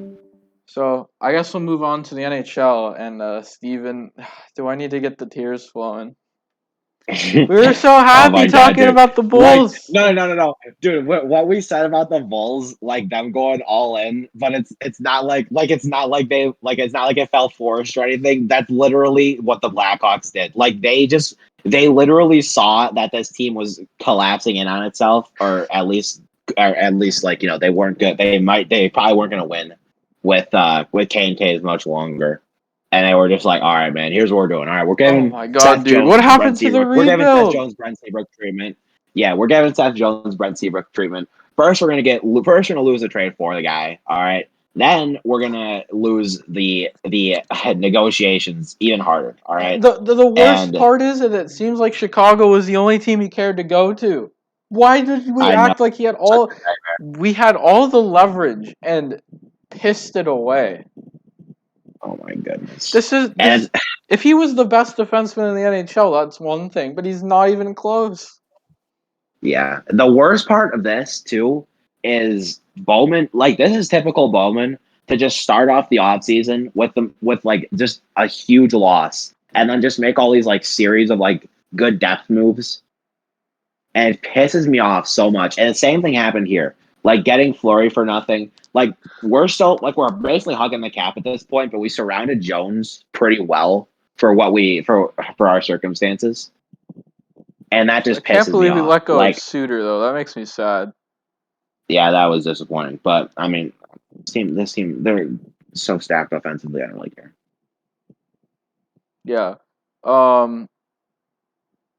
So the big thing was that was the big one. I know we recorded last time the night before, so we were dreading the idea, and I mean, if we recorded a couple days later, there'd be a lot more like misery in my tone because at this point it's like Yeah. it's really set in. Like it's still I hate it, but it's set in. Well, there's just more stuff's passed. That like when it first happened, I was so pissed. I knew it was gonna happen too. We recorded like the night before it happened, I think, or Yeah. I don't know. It was like either the night before or 2 days before, and we were like, all right, let's hope we get Hamilton. But I knew Seth Jones is the guy. Anytime Bowman gets his hands on a guy like Seth Jones or has the potential to, he's going all in. And I'm just disgusted that the NHL or the Blackhawks are letting this fucker who has all this stuff in his past make a franchise changing move like that. Like what? I know, like this. Oh my God, it's just. I mean, like it feels like he's tried to make it take a back seat, and it's really jumped into shotgun. Oh, we got and then the same day he makes a horrible pick with his draft pick, and apparently our chief Oh scout is my extremely lord! mad at him for it. Don't even, dude. Don't even bring that up with me, man. I told first of all, wait, what's this guy's name? Like Nolan Nolan Miller or Page, something? yeah, and our chief scout is like really mad at Bowman for making that pick. Dude, that was such a bad pick, man. Like didn't we trade 2 firsts for him for Seth Jones? Yeah, and that was part of the Yeah, trade back. yeah, I know. It was like oh my goodness, like it's just so disappointing. It's like, what are you doing? Like this team is really just going to be lucky to kind of get like 1 or 2 playoff runs, and then we're basically just going to we're just going to like excuse me, we're going to fucking tank like no tomorrow. Yeah, like it's gonna be This team is going to die riding. we If need to if we they need miss to the make the playoffs, this team's playoffs going to die this doing year. it. We need to make the playoffs Yeah, this year, and I so don't badly. have the faith that we will. Yeah, I mean it's so Yeah, that disappointing. Jones. I mean, it was awful. That trade was awful. I'm gonna miss Boquist. He was honestly already a better player than Jones was at this point, to be honest, based on last season. So I don't understand how this makes us better. Obviously getting Caleb was good, but Seth, no. And then, you know what? At least the Oilers didn't make us look like the biggest fools of the offseason. Oh my lord. The first Or they the trade for Canadians. no. They trade for Duncan Keith, and then they give Darnell Nurse that contract. Darnell Nurse, My a guy goodness. that had a good year, one good season, that isn't even as good as like Seth Jones's best season, and Seth Jones's best season wasn't even as like highly rated as the media would portray. It's like I would Seth Jones' best season isn't even worth the 9.5 million. Nurse's this season wasn't even. I'm not even sure Nurse this season was worth like 5 or 6, and he gets like 9 million for 8 years off one good season in the Canadian division when he's playing weak competition and gets points because he plays with Connor McDavid. I don't even know what the hell. Man, like it feels like the NHL is just such. I mean, this is gonna be. I don't know. It just feels like the NHL is just such a sport of stupid moves, It's it, just it so the if you often. compare the average GM of each sport, the NHL has to be the stupidest. Oh yeah, no question. Like I mean, like I want to say it's just a Bowman thing, and to some degree maybe it is, but to another degree, it's really not. My There's just God, it's Ken just so Holland. it's ridiculous. Ken Holland is a joke. Trading Ethan Barraway to Carolina. Oh my God. They just got rid of all of the good pieces on the defense and just paid the fuck out of awful ones. Um, and then obviously, I feel bad for McDavid. And then the Hurricanes. That was kind of Yeah, a mess. They likewise. lost Dougie. How they replace him? All right, get Ethan Barron. That's a good move. I like Ethan Barron. I think he could be a good player. Tony Mhm. DeAngelo. Oh my. They also lost their backup goaltender. I think we talked about that last time on Yeah, the show. their goaltending Basically nothing. situation. Yeah, the Mrazek trade. Oh my God, this is a bad off season for Carolina. Now, I think they have an excellent team still, but This is without. good. That means they're. This is good that they're having. So that means their social media guy can stop tweeting stupid stuff because he can just get Oh yeah, bombarded. yeah, and I mean, man, they lost Dougie. They got rid of Mrazek. I think they lost. Did they lose Reimer or did they lose? No, yeah, they lost. No, okay, they lost. They lost Nedeljkovic. So I said Mrazek. I'm not sure if they lost Mrazek or Reimer, and then they brought in Frederick Anderson, and Bernier. I think really weird. I just don't like this offseason at all. I mean, has Sachnikov even resigned yet? Uh, I'm like not sure. okay, let me see if he has. And that's weird because Carolina wasn't a terrible. They weren't a bad Oh, team he last year. has. Why are they making such drastic changes? I don't know. Yeah. And Okay. making stupid moves Wait, and has he? Let me make sure. No, he hasn't. Okay. I for some reason thought he did. Maybe he didn't. I could be wrong. I'm just looking at cap friendly. I'm just feeling out of the loop. But Jesus Christ, this is. I mean, that's a nightmarish off season. And then the Golden Knights. They traded Flurry to us for like nothing. So I appreciate Yeah, that. but that was just cap Just cap problems. They move. had to do Yeah. that. This Lightning. is exactly what I'm saying. Bowman's always got those depth moves that make you think he's a genius, and then he's always got the big moves that make you think that he just was born without a brain cell. God, I just hate him so much. And then you have what's it called? We took Tyler Johnson on from the Lightning. Lightning moving some cap Mm. on. They've lost some guys. They lost Coleman. He's off to Calgary. I really like that fit. I think they need a right wing. Coleman's a very good one. Lost Gore to Seattle. Now they're losing Johnson. That's not a loss. That's a plus to get rid of him. So, but that's still depth being lost. Kind of, circling a little bit, Zach Hyman, he goes to Edmonton. I think Hyman will be good now, but Jesus Christ, they gave him a lot of term for a player his play style doesn't have him age poorly, and they almost traded to Toronto to get an eighth year, which would have made it worse. The fact that the Leafs didn't take a free pick for making Edmonton's life worse is insane to me. But man, I that Hyman contract is gonna start off well and it's gonna fall off soon. I see the need for what they did, but man, and then of course the Avs also making a big deal for a player of theirs that I mean that's a lot of risk to lose. I mean his contract can be bad in the back end, but at least it's like Gabriel Landeskog, who this is said player in question. That's your captain. It's a player that I mean that means a Yeah, lot to their organization. He's been great playing with McKinnon. Um, he gets a contract that I like. I think especially early, it'll be a very good deal. They obviously re-signed Kale McCarr as well to about $9 million, which by the way, is less than Seth Jones. Steven, help me. yeah. I don't even know what to say, man. I've I've run the bush on Seth Jones so badly. Like the writing was on the wall, and everyone knew it was going to happen. I mean, I don't know what more there is to say. God, Anyone who thought we weren't getting Seth Jones like more than a week before he was traded, or less than a week before he was traded, I'd say. Yeah, Like, what are we doing? man. Get your head back get your head out of the gutter, buddy. Yeah, I thought that was a very that was a heartbreaker. um, My but goodness. yeah, I mean we're kind of speeding through, here with the NHL, but it was like Do we talk about the Sabres yet? no, we haven't actually. But just to finish, I guess with this, I mean the Devils, Dougie Hamilton contract's big, might not age too well in the back end, but I like him a lot, and I think he's gonna be big Yeah, for the he's Devils. great now.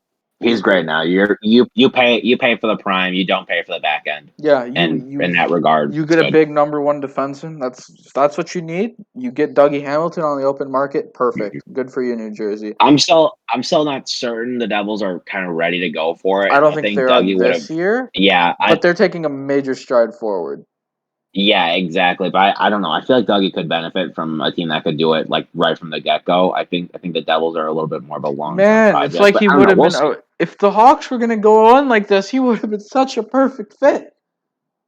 Man, dude, if only And the honestly, Blackhawks would use common sense. the Blackhawks would have probably been a better. If we're talking, the price points are similar.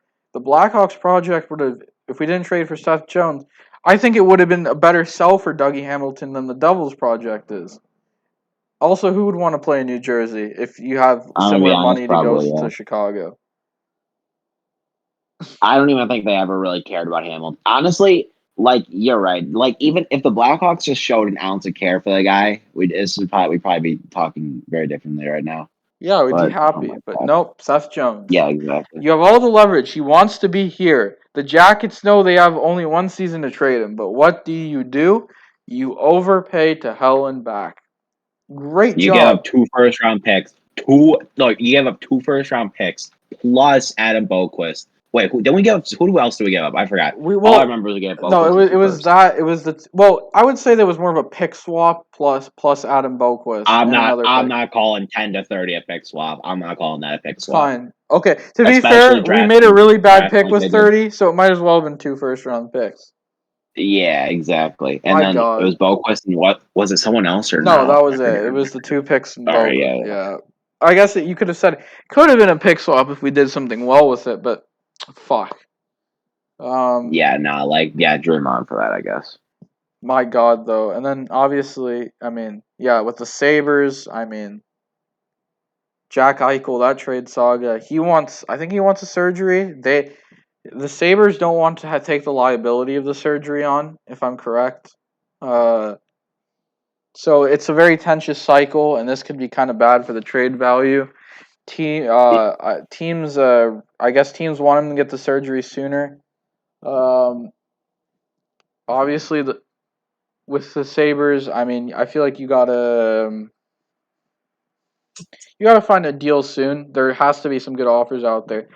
There was a thing that said that they gave Vegas an offer, and I really like it for Vegas. So I feel like maybe you can watch for them to make another cap move to try to fit Eichel in. But yeah, that's an interesting one. And then Mhm. I know Link, you'd be excited about this. The Minnesota Mild and Kaprizov. You want to talk about that one? You and I'll let you take the. I'll let you discuss it, and then we can talk about it after. So the Wild want a long-term deal from Kaprizov. He wants mid-term. So he has a deal with the KHL CSK in Moscow if the Wild can get it done by the end of the month. To go to Russia for a year. From what I can tell, the Wild are willing to negotiate now more on those terms. Kaprizov's camp claims to have not received an offer. So what are you kind of thinking here, Link? I mean, it's gonna be fun to look at because I mean, man was one of the outstanding stars of the Mild last year, and I mean, hey, you want to do it, and this is kind of like a new regime in the land of Minnesota. They just bought out the remaining contract. It was Suter and Zach Parise. Am I right on that? Yes. So Yeah, be a fun thing to watch because I think Minnesota is probably going to try to do all they can to try to get him to stay, even if it is a lucrative deal. But hey, Yeah. Um, that's definitely interesting, and I guess because we're kind of speeding through the NHL here. I guess the last team that we haven't really talked about. Uh, I mean, the New York Rangers. So it appears that Tom Wilson has broken them. Yeah, Um, poor Rangers, man. so They were in such a good spot. now they're going in for the grit and overpay for the Like grit. I Huh? gotta give the Rangers props. At least they picked a good time. They picked a good time to God wait. Oh crap. Okay. I'll admittedly I'm not as good at hockey with you guys. Who they trade to the Blues again? I forgot. Wait, say that again. Who they trade to the Blues again? They trade I was gonna Buchnevich, say. but they got a really shitty return for him. Yeah, Buchnevich. Yeah. No, I was gonna say at least I picked the perfect time to trade him because it was like right before the Hawks went for Seth Jones. So at least they could alleviate some of the harsh criticism from the entire league, and then just have that shitstorm rain down on us. Yeah, of course. Man, that Buchnevich trade. I mean, like, you have a first liner, you trade him for like a fourth liner and a mid pick. Like, what are you doing?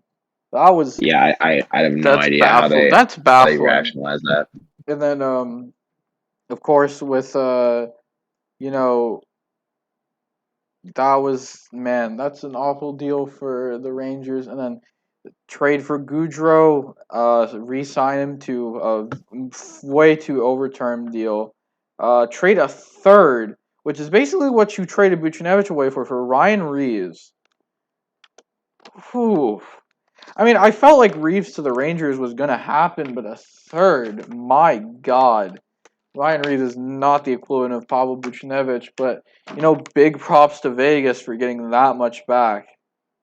Yeah, no, absolutely. There was one trade that I forgot to, talk about when I laid it out, but the Oliver Ekman Larson and Connor Garland deal. Oh my God.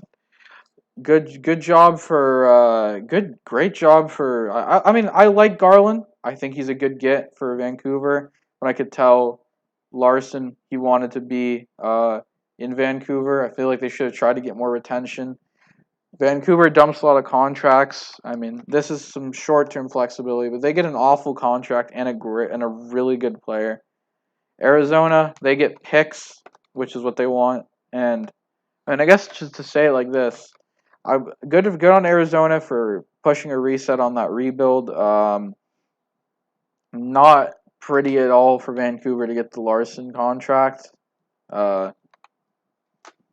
But yeah, I mean it's been a wild offseason. Link, just to ask you, have the Predators kind of done anything of note for you to? well, Uh, we discussed a lot of their trades were discussed in the last episode, but other than that, um, we did re-sign. We did. I think it was. Sorry, the name. Dang it, the name just blanked on me, and I should know this. I'm sorry, y'all. We um we did re-sign. It was Mikael Grenlund to a.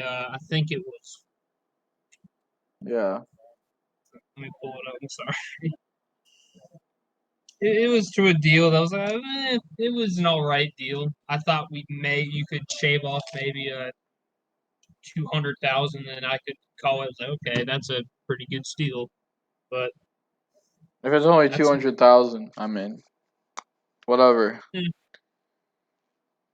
But yeah, I guess if anyone has anything to say about hockey, which you kind of sped through, we spent a good while the NBA, but a good while in a good way, of course. But yeah, um, Yeah, I don't really got anything. I mean, I guess the draft, but I think we already covered that pretty much with yeah, we talked about it with Dan. I guess we could just touch yeah. on it quickly. I mean, there were some great picks. I I mean, mean, Dan, he was a big Eklund guy. Eklund going on the Sharks at 8 probably should have gone higher. obviously, as he kind of said, not to our surprise, that Power and Beniers was the first two picks. Fabian Lysell, a player that Dan, when he was on, he was praising a lot, talking about him being one of the most I think the most skillful, most exciting to watch. Fall in his personal top 10, falling I think to 22 to Boston, might have been lower, but I guess that's really it for what I could say. I mean, I wasn't following the draft cycle myself, so Yeah, likewise. I mean, I was just gonna say. I mean, I already pretty much covered all I need to say with Allen, with the Hawks taking Allen. yeah. Not So really sure as much. I mean, all right, at least we got the Doc brothers, I guess. yeah, we got the Doc brothers. Link, do you have anything to say about the Nashville pick, or we good to go? I mean, for the second straight year, we pick a Russian guy who has a lot of upside, except we send it at the forward position. And you know what? Let's see how he does. I think he has 2 more years in Russia, but after that, hopefully he's going to come to Nashville with a lot of expectations. Yeah, and then I guess we'll move on to your bread and butter, Steven. Trade Yes, deadline sir. passed in baseball, and so I know you're very excited for some of those prospects the Cubs got. I don't think there's much Yeah, Cubs blew it up. explanation needed for Money Madrigal, but I know you're very very high on My guy. Alcantara. They got no, like not just him. They really transformed their farm. Like it went from like okay, I'm gonna look at before the draft here because I didn't really look in between like the draft and Brennan becoming a 60 future value guy. Brennan Davis, I'm talking about. Before it was kind of in that I'd say get into average, below average range in that 16 to 20 range. I'd say confidently. Now I'm gonna say confidently it's top 10 and it could be top 5 very soon. Like just the returns they were to pull. First of all, no team is able to get what is able to do what the Cubs did at the deadline or has been able to. They had so many opportunities to really just transform their core. And like you've already like the results are already starting to come in. Got Canario, got him for Bryant. He had like I think he's on like I think this is like his third straight game with a home run. And he's on like that. I mean, and he's just been hitting moonshots. Alcantara, 2 straight games of the home run. Everyone's just really tearing it up. And and also let's just look at it like just like just the trades themselves. Getting Pete Crow Armstrong for Baez and Trevor Williams. That's a very impressive get. Getting Canar, I mean, like we expected, those kind of big returns for Bryant. The Rizzo return, I was pleasantly surprised by. Even Anderson Espinosa for like Jake Marisnik. Espinosa, a guy who hasn't played professional baseball since 2016, starting to get some pitch shape back, and just a guy you'd like to hopefully sneak back into that top 30. See how he does there. But what's really telling is they got so many guys at the start of it who easily made that top 30.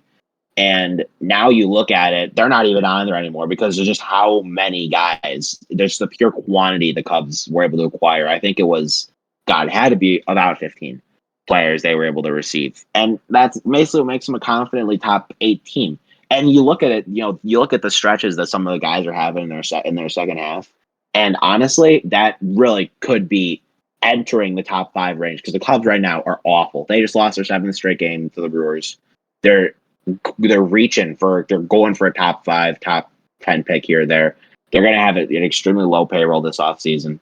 They have so many opportunities to win. And I think, honestly, this is what helped me cope with the Seth Jones trade so well is just the position that the Cubs front office has put themselves in the last Yeah. year and a half. I don't think you could really ask for much better. It's been very exciting. I think they did well on pretty much every deal they've done. You can say what you want about Madrigal, and I'm not going to pretend that he's like a home run because there's always some risk in if you look at like the Yeah. history of some of the contact heavy guys. But again, the Cubs got him to be like that kind of back end guy down the line, and Hoyer to be kind of the top high leverage arm. And for Craig Kimbrell, a year and a half of his level, I mean, probably couldn't ask for much better. Keeping in mind too that Madrigal would have, if he was still a prospect, would fit in as a second best Cubs guy, and he was picked fourth overall by the White Sox just like 3 years ago. Yeah. So Yeah, I Money mean, Madrigal, a guy. I mean, that article you made on him was I so. memed him. Yeah, I was very, very proud of that. I memed him to the It Cubs came for a back while. to It doesn't feel real. that article came back to like bless you further, like he's ours now. And I could see Madrigal being like a Exactly. perennial like 3-WAR player that has a couple seasons in there that might be even a bit better. So that's a really good thing to have, I'd say. Yeah, exactly. I mean, like, if you look at the guys who just never strike out, because Madrigal's obviously among the elite of the elite of the elite of that group. I honestly don't know if many of them have or can reach the peaks that his hit tool can be consistently. I think he could definitely be a 320, 330 hitter down the line. And him being a career 300 hitter, like Fangraphs has called him the rare safe 300 hitter. And when you say a safe 300 hitter, you don't throw that around lightly. And sure, it's batting average and everything, but again, the point stands. The dude knows how to spray the ball over the field. Yeah, and he knows how to get the ball to fall. So, But yeah, I mean, yeah, exactly. I mean, I know you're big on Alcantara as well. I mean, he has a lot. He's a teenager with a lot of tools, and that's what the Cubs are looking at. Honestly, they're taking guys who are really young. They're trading Hmm. instead of guys with big numbers next to their name. They're looking for guys who are super young and who their coaching can mold into their image and Exactly. put that onto the field in the long run, which is something I like. I like that.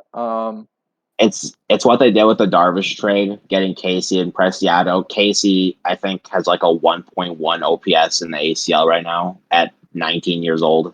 Preciado's pretty close to that level too. Just a lot of these kind of like just they like what they see in their approach, building forward, and they can kind of catapult them into the top range. And even like in the draft this year, we saw that with some of their picks. They drafted this guy James Triantos in the second round, who like a high school grad, he's like a high school player, but he never struck out. His discipline was fantastic. And even though like some people say, like there's still some projections that it might just end up being like a slap hitter or so. I mean, just again, like a lot of it's just how the raw tools that the Cubs believe could permeate to some other areas and help them get long-term contributors. And we're seeing that with a lot of the guys they're looking at, which is really. Yeah, and then yeah. So I mean, that's for the Cubs. I guess the Yeah. next team. I'm not sure. Did Link? Did the Braves make any more buying moves after Jock Peterson? I think they might have, but it's like slipping my head. Yeah, I don't think so. No, I think they got Rodriguez from the Pirates, Oh yeah. Soler from the Royals, and Duvall from the Marlins, which aren't really. I mean, Rodriguez is good. Soler is having a down year, and Duvall's solid. That's He's less of an ad and he's more of kind a of guy underrated. you're bringing back, I guess you could say. Yeah, exactly. I don't know. Braves were never really going for a world beating team. It's a bit disappointing to see what the Braves are doing with this core. I'm going to be honest, because this is a team that had a lot of promise. And it's deteriorating slowly but surely. As long as they have Acuna and Albies, they'll be okay. But again, this is a team that had championship aspirations just a few years ago, and it does feel like that they've struggled to raise that level. Because really the bullpen problem hasn't been addressed, honestly. Yeah, we are currently I mean, as of right now, it's a tie between us and the Phillies for the division lead. So I mean, and we've had momentum. We're playing our August schedule isn't as miserable as previous months. So I mean, we couldn't That's be nice. the Yeah. team in the East to yeah, win the pennant. things They can are still do it. looking better for the Braves now. I mean, obviously, without Acuna, it feels it doesn't. I wouldn't say it feels the same, but I mean, at least if they could Or salvage a Soroka. division title even without him, it says something about the resilience of the rest of the core to go on without him and Soroka. I guess. Yeah, for sure. Yeah, they definitely lost some big pieces. to the injury bug, or to just kind of just underperforming, underwhelming, and being Yeah. underwhelming in general. So Speaking of the they're working with East, a lot of stuff.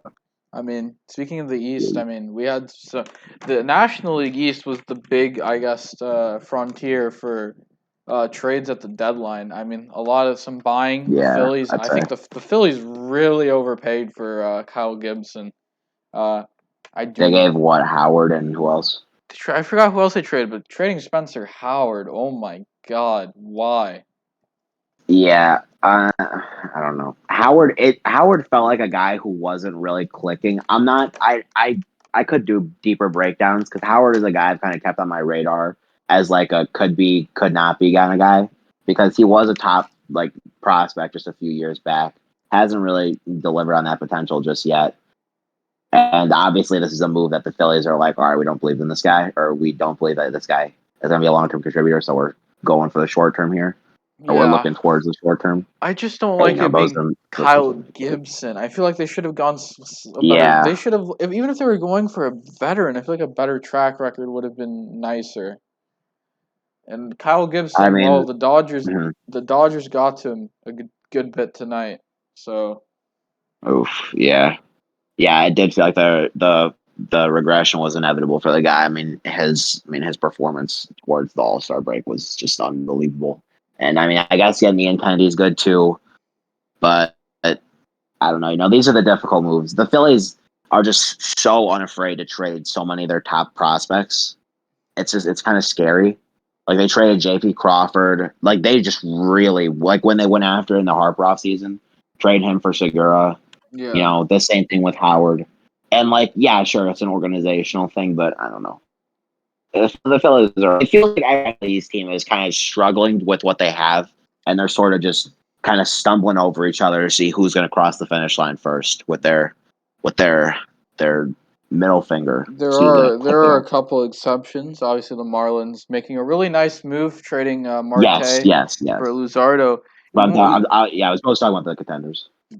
The one the guys who are doing well I feel now. like Luzardo's a guy that could get flipped for as part of a package for maybe getting a bigger piece at center field. Buxton, wink, Mhm. wink.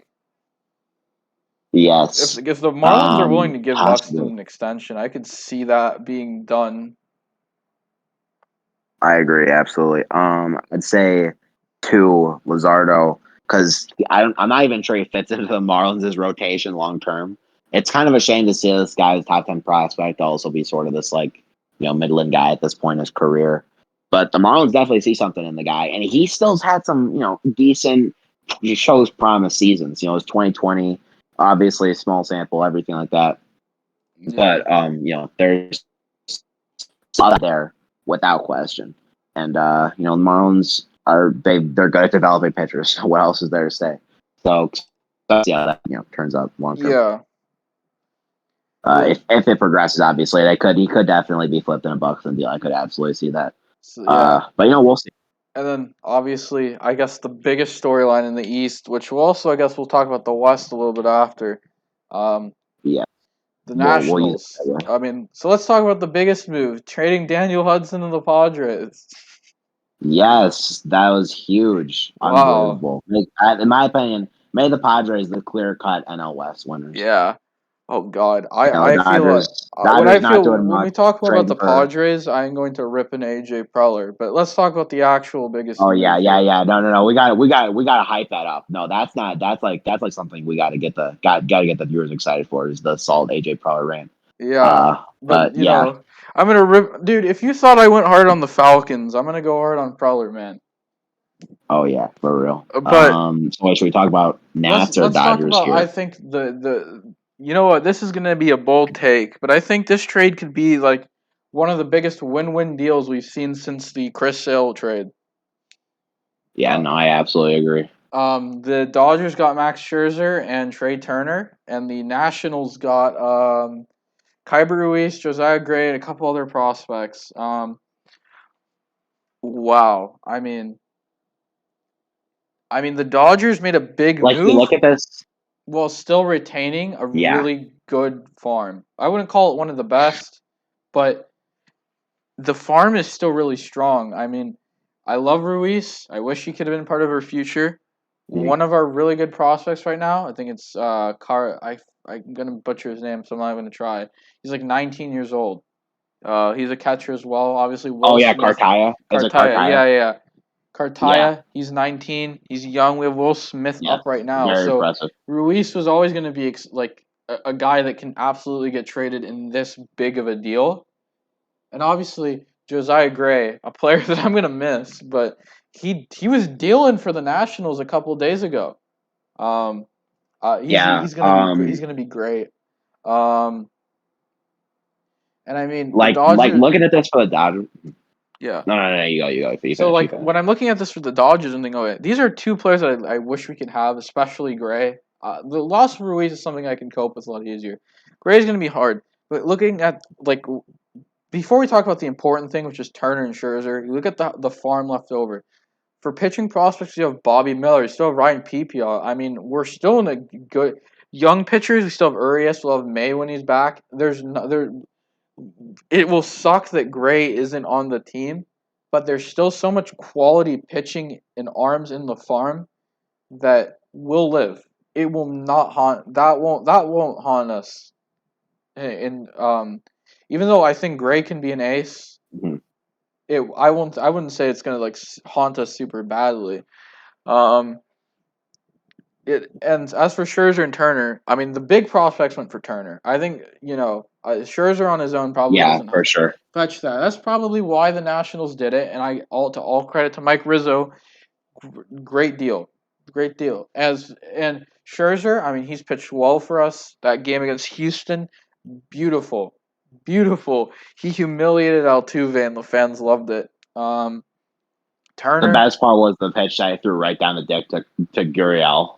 Like oh on my pitch, god, like was like 100 something. Oh my god, yeah, that was that's like a fuck nasty. you. I'm better than you pitch. Yeah, That was just I already incredible. love Scherzer, and then with Trey Turner, I mean he's already brought what we needed, like a presence on the base paths. I think we have quality base running, but we could use more of it. And this guy, I mean, I mean, he's become he's the best one on the team. There's already been a couple times where he's scored on home from first, um, courtesy of Yeah, Max Muncy, of course. But man, it's been Trey Turner feels like the spark this team needed on the hitting wise, and ever since he's played, Cody Bellinger has been total garbage. Which I mean, that's coincidence. I think not. huh? Anyway, I said coincidence. I think not. Yeah, man, Trey Turner brought the life back into Cody Bellinger. Exactly. I mean, yeah, no, I totally agree with you. So I also think too, if you're looking at if you're looking at like Seager's future with the Dodgers, like Turner might be the guy long term now at shortstop. Yeah, Which I mean, that's gonna be pretty impressive. Looking at that because he is a very good player. He has absolutely cemented himself as one of the premier shortstops in the league. Any question about whether he'd be able to repeat his 2020 is quickly being left in the dust. So you yeah. look at this for the Dodgers, huge W. I love Josiah Gray. I'm just gonna go on. I'm just gonna say it right now. I honestly, I haven't been this excited about the pitching prospect and in general in a little while. It's just I'm not sure. I'm not sure he's like the best from like a raw tools Oh perspective. Just well, I like mean, what Grayson we've Rodriguez seen. is just going off, man. Yeah, exactly. Like just what like, but like what I like, just what you're looking at, like high, like high fastball kind of guys, you know. And he has two great breaking pitches, but his fastball is just so good. He has so much spin on the ball, and he uses it so well. I think his active spin's like 100%, which is just beautiful. He locates it high. He's gonna get a ton of swings and misses on it, throwing at 94 miles per hour, which you just love to see. He is gonna be very good, but of course. If you're the Los Angeles Dodgers, you're making a title push, who are you rather going to have? Josiah Gray, and when you have a good rotation, or are you going to add Max Scherzer and Trey Turner? You're going to add Max Scherzer and Trey Turner. So that's Exactly. Yeah. definitely a good deal for them. And the added bonus, too, we didn't even mention this, but it was first reported that Scherzer got traded to the Padres, and I think it was Ken Rosenthal reported it, Yeah. like that they were really close on a deal, and it just totally fell through because he wanted to play for LA. I also think And I'll when I rip on Preller, I'll go on more on detail on this. He's an older player. He wants his arm to be preserved, and Scherzer's smart. He saw that the Padres have a really bad history with preserving their arm's health. You look at Clevenger, you look at Lamet, and you see that, and you go, yeah, I don't want to be treated like that. So he goes to Los Angeles. Because Yeah, honestly, exactly. the way I view this, I think Scherzer was the one. I think Scherzer struck down a deal between the two. I don't think now there are also reports. I mean, out of Heyman that's saying that the idea of that the Dodgers package enticed them way more than San Diego's. I could believe it's a combination of the two things. Maybe the Dodgers took a little longer to Yeah, communicate, a deal. But I think it's a I don't know. I combination think of. I Scherzer's think reluctance might have helped the Dodgers get that package in there or plead yeah. their case. Yeah, I think it was a combination of Scherzer having reluctance, probably potentially veto, a combination of Scherzer's reluctance and the Dodgers swooping in at the right moment. I think as soon as he heard that the Dodgers Mhm. were going to have something done, he vetoed the San Diego deal and okayed a Dodgers deal. Um, Yeah, I'd say yeah, I definitely could see that. speaking, I do believe it was at least his reluctance was part of it. yeah, and man, I'm thrilled, man. Turner, Yes, yeah, this as is you a should be, as great you should be. value trade for both sides, and we're gonna be looking back at this and going, wow, man, Scherzer and Turner, great Dodgers, Gray and Ruiz, great Nationals. Love it for both teams, and I'm gonna miss them. Exactly. I'm gonna miss the two players we gave up, but I'm gonna love even more what we got out of this deal. Um, Mhm. For sure, I for sure. I guess I'll go on to the Padres. My God, is AJ Preller a fool and an idiot that's been carried by his scouting department for all these years? Dude, dude. They were like talking about trading for Nelson Cruz, putting him at second base. Oh my That's goodness. hilarious. No, the trades for Adam Frazier gives Pittsburgh a good return. I like what Pittsburgh got back. They did well, Yeah, for sure. especially for a rental. Then Martin was already carved up the Cubs in the minor leagues. I think dude's batting lead apparently, off all the time. apparently, this guy. There's so many bad trades he makes. He has one really good outfield prospect left that's worth something. All right, Andy Pages. Okay, the Rangers reasonably asked for Andy Pages to be part of a Gallo deal, because yeah, they're splurging too much to get guys like they did with Nola. That was an awful trade. Come on, Trammell, Torrens. I think that was Torrens was part of that. Yeah. What are you doing there? And then I'm still a Nola trade defender for the Padres because I don't think Tramel's that good, and I don't think Ty France is. I also don't. I also would definitely rather Boston all over Ty France if I were them. But like Trammell I don't though. know. Preller's just. I don't know how he plans for what he does because it doesn't even because it's like he doesn't realize his team has holes. Like he doesn't care about them, and it's just It's like acquiring I'm gonna get the names. best guys, and we're just gonna find how we put him in. And now Tatis is gonna be playing in the outfield when he comes back from injury. Oh my god, that's hilarious. Yeah, it's not like center field is a position known for higher injury risk or anything. Like my goodness. But And Abrams is out for a little while too, which Abrams is sucks. done for the year. Yeah. Oh my god, So man. Their medical staff is awful in San Diego. It's awful. They need to fire everyone. yeah, people were complaining. I'd say I don't know if it was. I mean, Tatis still was good, but after that first arm injury, people were like, "All right, might be time to kind of play it safe here." They were like, "Nah, we're good." And Gore, I read a Baseball America article. God, it was by God. Gore's doing I'm gonna butcher who poorly. it was by. Yeah, so Gore is not doing well. So obviously we know Gore's potential is really good. I'm not gonna try to harp on this like I hate Gore point here, but it is worth noting that like someone asked, why is Gore still chilling in that top 10, and he was like, based on the potential we've seen before, he just belongs in that spot. But if we're looking at what he's showing us in 2021 alone, he wouldn't be in our top 100, Yeah, that's and fair. that's a very heavy admonishment to put on the guy there. Yeah, and you take a look at that. I mean, with the with the Padres, if I'm gonna keep going, you know, one of the prerequisites were for the Rangers. They wanted Andy Pages, which is like completely a reasonable ask for Gallo. Take Eric Hosmer's contract. What? You're already Yeah, giving them like okay, you are already Pages is already good value enough for Gallo, and then you're asking them to take on negative value. What are you doing? It just doesn't make sense to it's me. weird. Um, like, and look, to me, and then you look at all these other deals. I mean, hey, I went off. I said I didn't like the Nola deal. Snell was a massive overpay.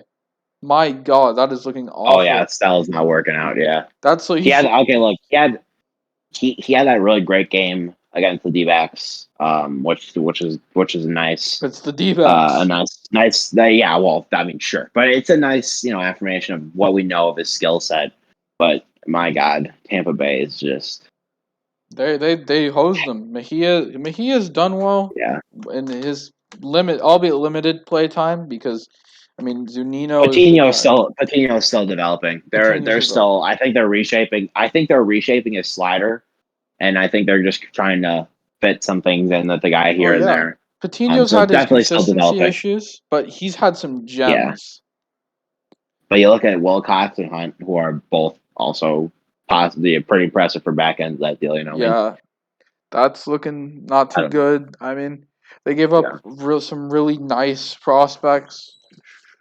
yeah, All right, so with I'm back on again. So with the Padres, I mean, with Gallo, I mean, you're being offered a lot, and you just do that. That's just wow.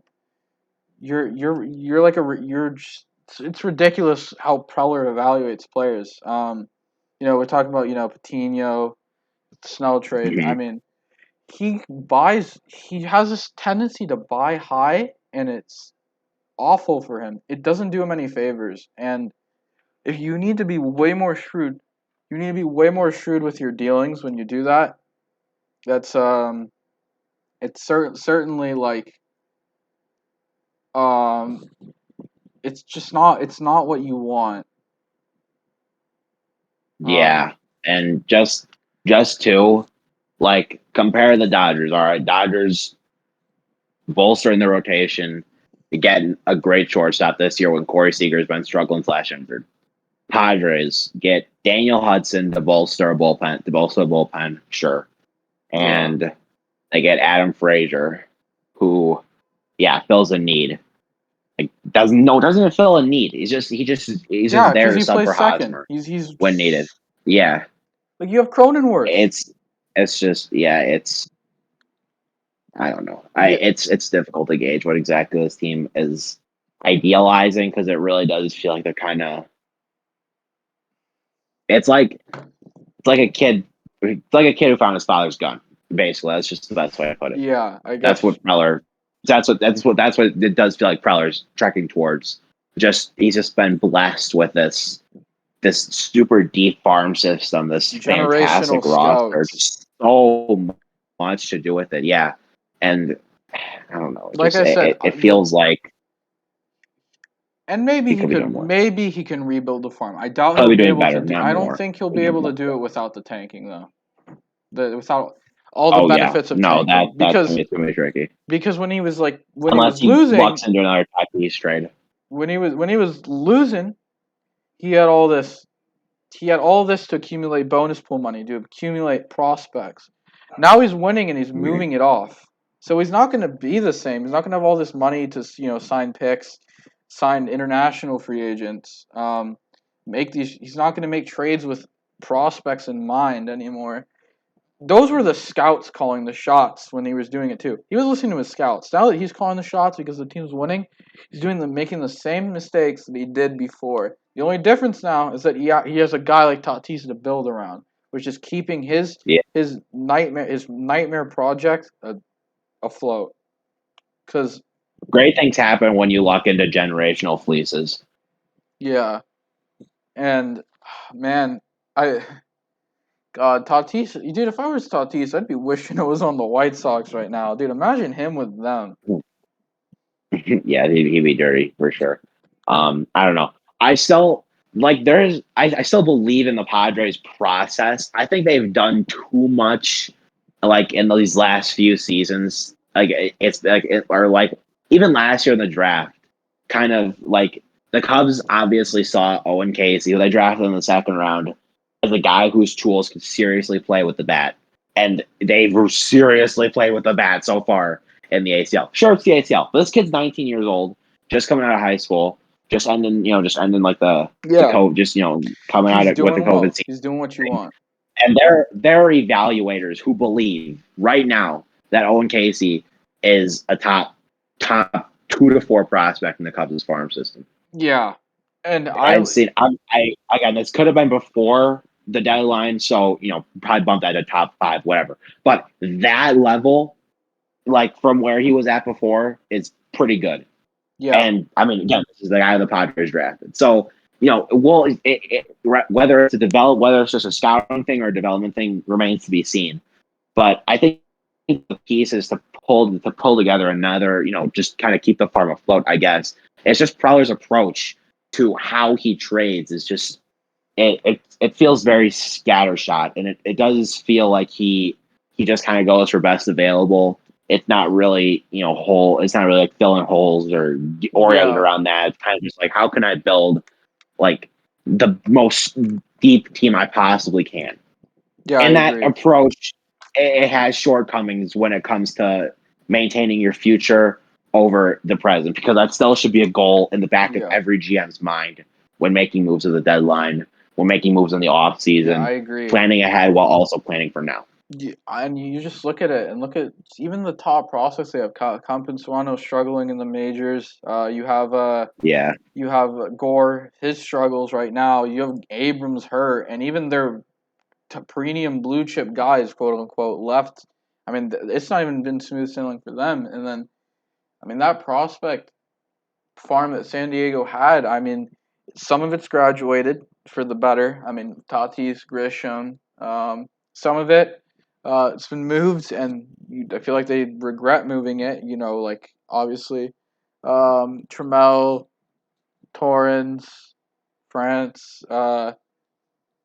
Then some of it, I mean, there's question marks like Gore. I mean, I think Abrams will be fine, but I mean, to me, it's just like Prowler burnt way too much of his future window. When you have a guy like Tatis, you want now.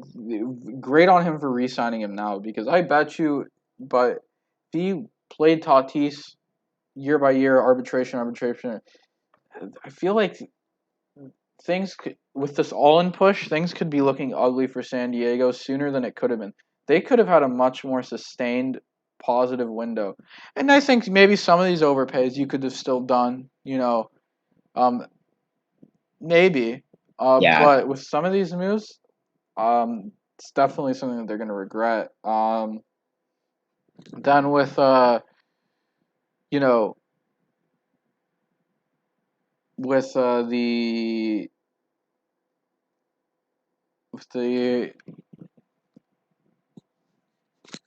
I'm just gonna say that. I mean, kind of. I guess that's what I'll say about Prowler. He's a guy that got carried by a scouting team and is now trying to act all big and strong. When in reality, I mean, guys like Zaidi and Friedman in his own division are outplaying him. So I mean, I guess we'll kind of move yeah. on. I mean, the And Giants, they got Chris I just Bryant. no, I do want I want to say one more thing too, because you touched on Gore and Campusano. I want to say one last thing is Gore and Campusano, like these guys are risks to really fall. If these guys really fall, the Padres' farm is going to be a lot, and I mean a lot worse than it is ranked right now. Because I think it's about above average right now. But those two guys falling out, that would be just that'd be heartbreaking, Yeah, just for their futures and everything. That'd be a killer. yeah, I hope for the best for them. Obviously, I'm not praying on anyone's downfall, but it's something to keep in mind for sure. It's not something that we can completely ignore, especially at the stage of Gore's development and Campusano's. We'll see. yeah, I remain optimistic, but again, I'm not. I'm just trying to be just trying to be realistic in the best way I can be. Yeah, and I guess kind of Yeah, I looking. guess you can move on to San Francisco here. So Oh, yeah, sorry, they you want to got say Chris Bryant. I mean, you kind of really touched on, with something? the Cubs side. Chris Bryant's been performing well for the Giants. Mhm. Good for them, bad for me. Um, Yeah, for sure. White Sox making some Everyone knew moves. Chris Bryant was. Yeah, Dude, people said Chris Bryant was so cooked because he had a bad June, which was like the dumbest take of all time. yeah. People have been saying so many dumb things about Bryant for so long. I'm just so glad the guy finally got traded to a team that's going to respect him and that could keep him long term. The guy Yeah. is going to be really happy there. He's going to be playing Why well. the Giants? Can he go to the White Nice. Sox next year or something? Nah, man. Please keep him there. No, not San Francisco. Anywhere else? Anywhere else? Maybe not San Diego either, I but they can't got deal with that shit with the Machado. Sox. So, Yeah, but Sox had an intriguing deadline. I'm not gonna lie. They went some routes I didn't expect them to go. I did not expect them to trade for Kimbrel yeah, I didn't expect that in the either. Getting slightest. Cesar Hernandez, another nice move. I like that for them. White Sox are Yeah, kind of doing what Cesar's solid. White Sox their rebuild. Except for the dumb Tatis blunders, like a smarter version of what San Diego did, almost like kind of the way they're Yeah, handling it. exactly. Obviously, I feel like Dallas Keuchel was his struggles this year. Definitely, you kind of wish that you went somewhere else that offseason with that money that Yeah, you paid him. But um, you know, for sure, for sure. it's interesting for them. Mariners really stood pat. The Yankees, we spoke of Joey Gallo. They got him and Anthony Rizzo. Gallo, pretty big move. They gave up a pretty solid haul of prospects, but it was more quantity than it was quality, I would say. Hmm. Some of these guys, they'll become better than what we see them as now because Texas got such a large number of players back. I really liked this deal for the Yankees. He's a perfect fit. Sadly, it looks like they aren't Yeah, playing him in center for some reason, which is not good. they're playing him in left. Yeah, they're playing Gardner still at center. I'm like, what the fuck? What I don't even know. I'm Unreal. speechless. I don't even know what to say. But Rizzo. yeah, I thought the Yankees did well. The Rizzo deal. I mean, getting Rizzo, Gallo, two guys much needed. I don't mean to sound like a dick, but I think I might come off as that. I feel really well about the Rizzo deal, because I think the Cubs did really well there. But again, these are two guys that are going to impact the Yankees. And you look at their farm system; it's so deep that they can really just afford to give up like some of the more high upside guys in that farm to really go for it. That's just the luxury of having their talent development at every stage. So it's good for them. Good for them for Yeah. sure. That's good. And then good thing. So yeah, I mean, I really liked what they did. I mean, the Yankees, Joey Gallo, big impact player. I mean, it's gonna be Yes, absolutely. interesting because he's. I wonder if in the long run how long his future there will be, because I mean, he'll be expiring the same year as Judge. Judge would be the more likely one to get re-signed, but yeah, I mean, they'll have another year with him. The Yankees definitely pushing. The Red Sox falling off pretty big for them. Yeah, they won big today though. So Speaking of which, in I don't the know. AL We'll see. East, pretty big trade. The Jays, I mean, they're pushing. They're looking good. I like the Jays a lot, but my God, did they Uh, overpay for Barrios? I'm not gonna lie. This might be this is gonna be a hot take, but I honestly think that trade might be looked upon favorably in the Jays' favor long term because I don't know. The profiles I've looked at on Martin, I like the return for the Twins.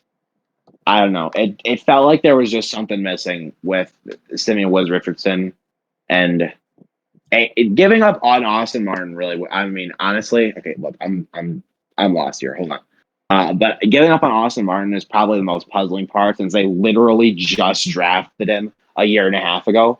Yeah, But I'd say I don't know. They really want to go all in on pitching.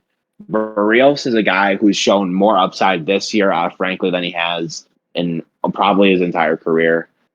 And I don't know. yeah, You'll overpay for that for sure. Again, you can, I totally argue this went well for the Twins. But if I had to go with a hot take of this deadline, I think this trade could be looked upon favorably in the Blue Jays' favor. Oh, I mean, We'll I think see. I completely agree that this may backfire horrendously. And if someone finds this in the future, I apologize. and you can throw your wrath at me. To be Whatever. fair, But you're I just suggesting it think could that go we either gotta. way. So like, I'm not sure if that's like. Yeah, exactly. But I don't know. It's just a question of I don't know. I don't know how Martin's power is really just not shown up so far. Like his ISOs in the minors have been so low, and this is a guy who you weren't expecting to be like a Nick Madrigal type guy. And Woods Richardson, I haven't really kept up with his profile. I don't know. It definitely felt like there was something going on that was like making him a little bit Yeah, stagnant, or at least that made him more expendable. I like Woods But Richardson a hey, maybe lot, that's the way. Yeah. but I if it like was his Wood profile too. I Richardson always plus another like that was solid, but impressive. not like Martin level prospect, I would have been like, all right. But this is kind of a hot take. Martin's in like my Yeah. personal top 10. So like to me, it's like Oh, really? Oh, yeah. okay. I mean, I wouldn't mind reading it out so people can shit on me in the future. All right, yeah, go for it Fine. if you want. I will say when I wrote this, I forgot Wit existed, so excuse me for leaving him out. He certainly has a place on this. Okay, should I count down or up? Go down. Or Okay. go from 10. Go from 10 to 1. 10 to 1. All right.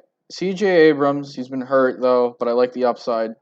Yes. Max Meyer, who Yeah, I has like some, that. I like who that. this is a bit of a hot one. He can have some command issues, Yeah. but like his Yeah. upside's amazing. Austin It's Martin, that's 8. Jack Leader, Yes. big Jack Leader guy. 6, Nolan Gorman. That Mhm. hit tool is, oh my god, I like Nolan Gorman a lot. 5, top pitcher, Yeah. Grayson Rodriguez. Mhm. Grayson Makes sense. Rodriguez has been nasty. 4, Spencer Torkerson. 3, Marco Yeah, Luciano. Torque's great. 2, Adley Rushman. And number 1, Julio Rodriguez. But, I'd say it's pretty good, honestly. I mean, I don't know. I could argue prospects all night. I don't want to do that for the sake of not boring the viewers here. But yeah. I mean, it's a pretty intriguing list. It's got the good amount of hot takes in there too to keep it spicy, which I like. Yeah.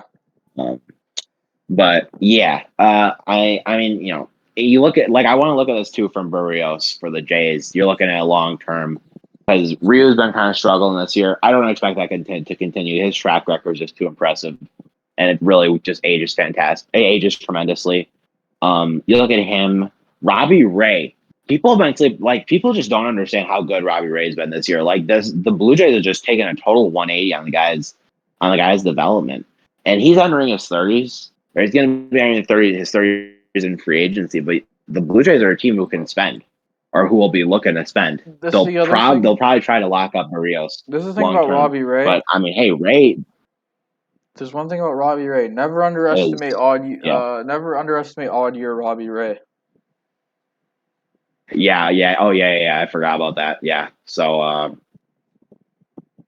yeah, that is a very important factor for sure. Dude in the odd year is just as different. I mean, that's crazy. He But just pitches like I mean, dogs. just what the dude's been this year has been. Yeah. I mean, I haven't watched him I haven't watched him live or anything, but seeing him against the White Sox was just insane, and the numbers for the whole season back it up. Just the pitch quality is a lot better. He's not getting hit as hard. It's all around a big improvement. And so the Jays, they're in a division of powerhouse teams, just trying to find their place, and they have the offense to do it. It's just a matter of building up the pitching. Keep in mind too, they still have Nate Pearson in the minors. They got guys they can build around. So By the way, it's definitely an exciting time. If you want to compare even year to odd year Robbie Ray, it's funny. So I'm just gonna do this real quick. First year, probably a September call up. I'm not sure. 8.16 ERA. First full year that he has, it's in Arizona. 2015, 3.52. 2016, first full even year, 4.90. For his All-Star year that he really got a lot of praise for, 2017 Arizona 2.89. 2018 3.93. Okay, it looks like 2019 wasn't as good as I thought. I thought it was better, but it was 4. 2019 doesn't count. 2019 doesn't count. 6.62 in 2020, which is atrocious. And then 2.90 in 2021. Like this is Mr. Odd Year. Oh, that's better than I thought this year. Yeah, I mean, dude's just at a different level of good. It's just very impressive. Blue Jays. Blue Jays are definitely going to be an exciting team to look at this offseason when they got more time to sort out their team, and because Springer's also finding his groove, which is nice. We'll see. They're in an exciting spot for them for sure. Yeah. But yeah, I'm a big Austin Martin guy. That's why I don't like to trade for him much. But I like Barrios though. I think Barrios will be very good. Mm-hmm. I'm just also like Yeah, Austin Martin. I Not agree. much. I agree. Um, Yeah, I acknowledge I could be very wrong here. Is there any other major moves that we're missing here? Because I guess for the Mets, we could look at Baez. yeah, I mean, That didn't really do much. It was just Baez and Williams. kind of really talked about But that already, I don't know. though. We You know, did for the Cubs, yeah, but I don't the know. Mets, I guess we could go quickly because sake of time. Yeah, With Baez, that was an interesting. That was an that interesting. was so disappointing for the Mets. I'm just gonna say it right now. Like they should. Yeah. They've been injuries that just eaten a lot of that team alive. DeGrom's injured for the foreseeable future, and they got Carrasco back, sure, and they got Rich Hill, sure. Yeah. But I mean, again, you're looking at. I mean, like this team had you're looking at this team having to trade Pete Crow Armstrong, arguably one of their top 5 prospects in a definitely one of their top 5 prospects in a pretty in a pretty deep farm system or a growing farm system, undoubtedly. And just I don't know, having to trade in for half a year Baez when first of all you have Lindor, and yes, I know Lindor is injured, but if Lindor comes back, I'd still say Bryant's a better fit. I'd still say they should have pushed for him at the end of it. And Trevor Williams, the consolation prize, the dude's not even on the Mets right now. So, we'll see how that fits. And I like Trevor Williams, but, he's barely a factor in this. Yeah. If we're looking at, the scope we're looking at, in my opinion. So, I don't know. It's disappointing for the Mets, especially with all the holes that have shown up. The Steve Cohen hate train is gonna get ignited again. Yeah. It's a transition year though from the Wilpons, but definitely you wanted way more than what you're getting right now. Yeah, exactly. Just thought I'd do more at the deadline for sure. I I guess just thought that might turn off for that. I guess one last thing for baseball. I know you're excited for this, Link. The new Cleveland baseball team name. Yep, it's finally come. I was honestly kind of scared it would be the Cleveland baseball team, but no, we got the new name, the Guardians. They unveiled their logo, their entire. They're still keeping the red, white, and blue, which I think it could. I think it. Trying to think of a really good color. I think with just a standard, like maybe kind of like the Royals versus blue and white, except go for more darker shade of blue. Yeah. But hey, I like the name. I like the look, and that's going to be a first season next year. I think the Guardians honestly had more potential than when I originally thought, but I still think Cleveland kind of fumbled the bag. I think they went really watered down in terms of how they approach this. I think they could have gone with like a complete overhaul and really transform the team's brand. And instead, they just decided to kind of keep like you said, like the team colors, logos are good, but I mean they're not like fantastic or anything, or they're not as good as they could be if they really went after it. This is the time for them to really go for it, and it just felt like they wanted to appease as many people as they could, which I guess is understandable if your team name was the Cleveland Indians for a century. Yeah. So that's just what it is. I suppose I don't know. I think we've already pretty much beaten everything we can out of this. If you guys want to move on, if you want to move on to the NFL, so yeah, I guess that's fair. We'll just we're touch on kind the of run down the NFL clock here a quickly little bit, for the but sake of time. So, training camp's yes. back. Hard Knocks is on. Dak's hurt. I'm scared. I don't. Please be back. I'm scared. Don't be hurt, please. Yeah, I cannot. I can't do it again. I can't do it again. I can't do it again. No, I can't. Yeah. Um. I get it. I get it.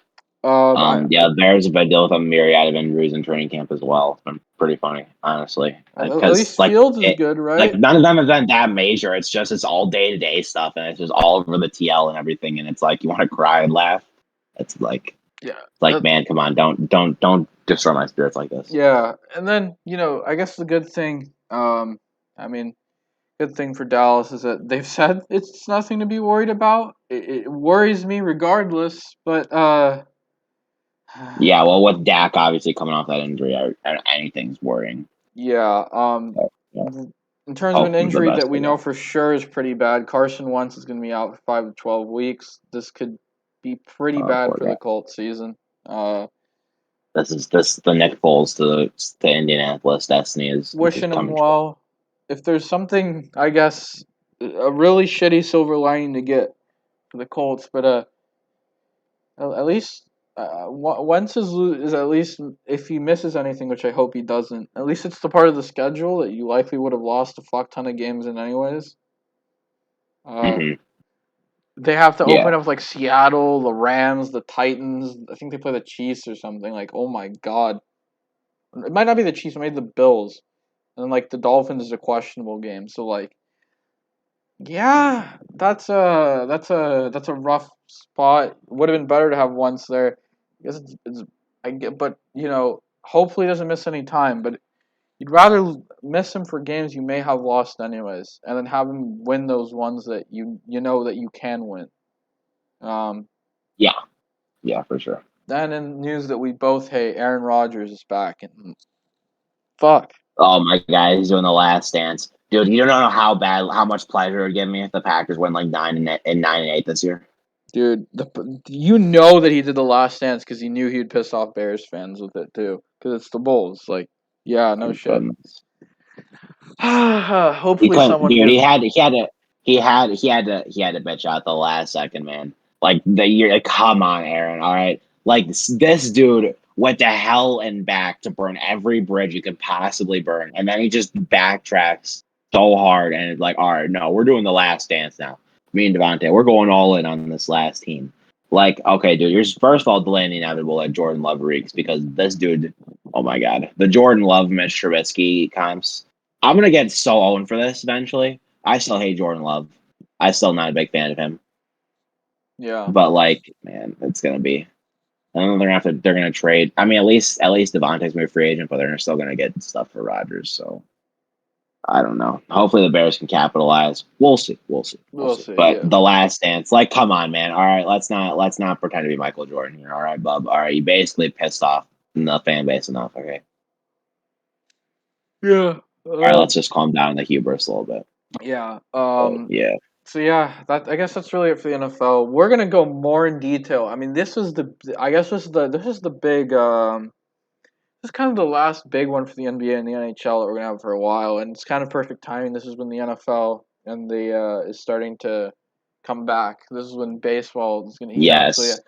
yeah, we spent a lot of time with basketball today. We diverted a good time to hockey. I'll just let you guys know in advance. Yes. This one is going to come. This one. We talked about the NFL over a very short period of time here. Next episode, it's gonna go back to that show that we originally had, where the NFL was taking up a long time because there's gonna be nothing to go off of the Yeah. NBA and the NHL. So yeah, we'll do predictions. We'll look into hopefully a minimal injury situation. We'll look into all that stuff. We'll spit out the Get some hot reaction takes. to the preseason games. Yeah, and You know, we get some of also that stuff plan going. on Super maybe exciting. it's not confirmed, but it's a little leak. Maybe we'll live stream some. Well, not live stream the games themselves, but like our reactions to said games. It's a work in progress. It's a work in progress. We'll see what happens. We're excited about the prospect. It's Yeah. a prospect, but don't expect any Cowboy games. Yeah, always made that very clear. To me, at least. Don't expect Cowboy games. But yeah, so we'll go on to bonus minute. Link, I know you had something you're very excited to talk about for this bonus minute, so you go ahead first.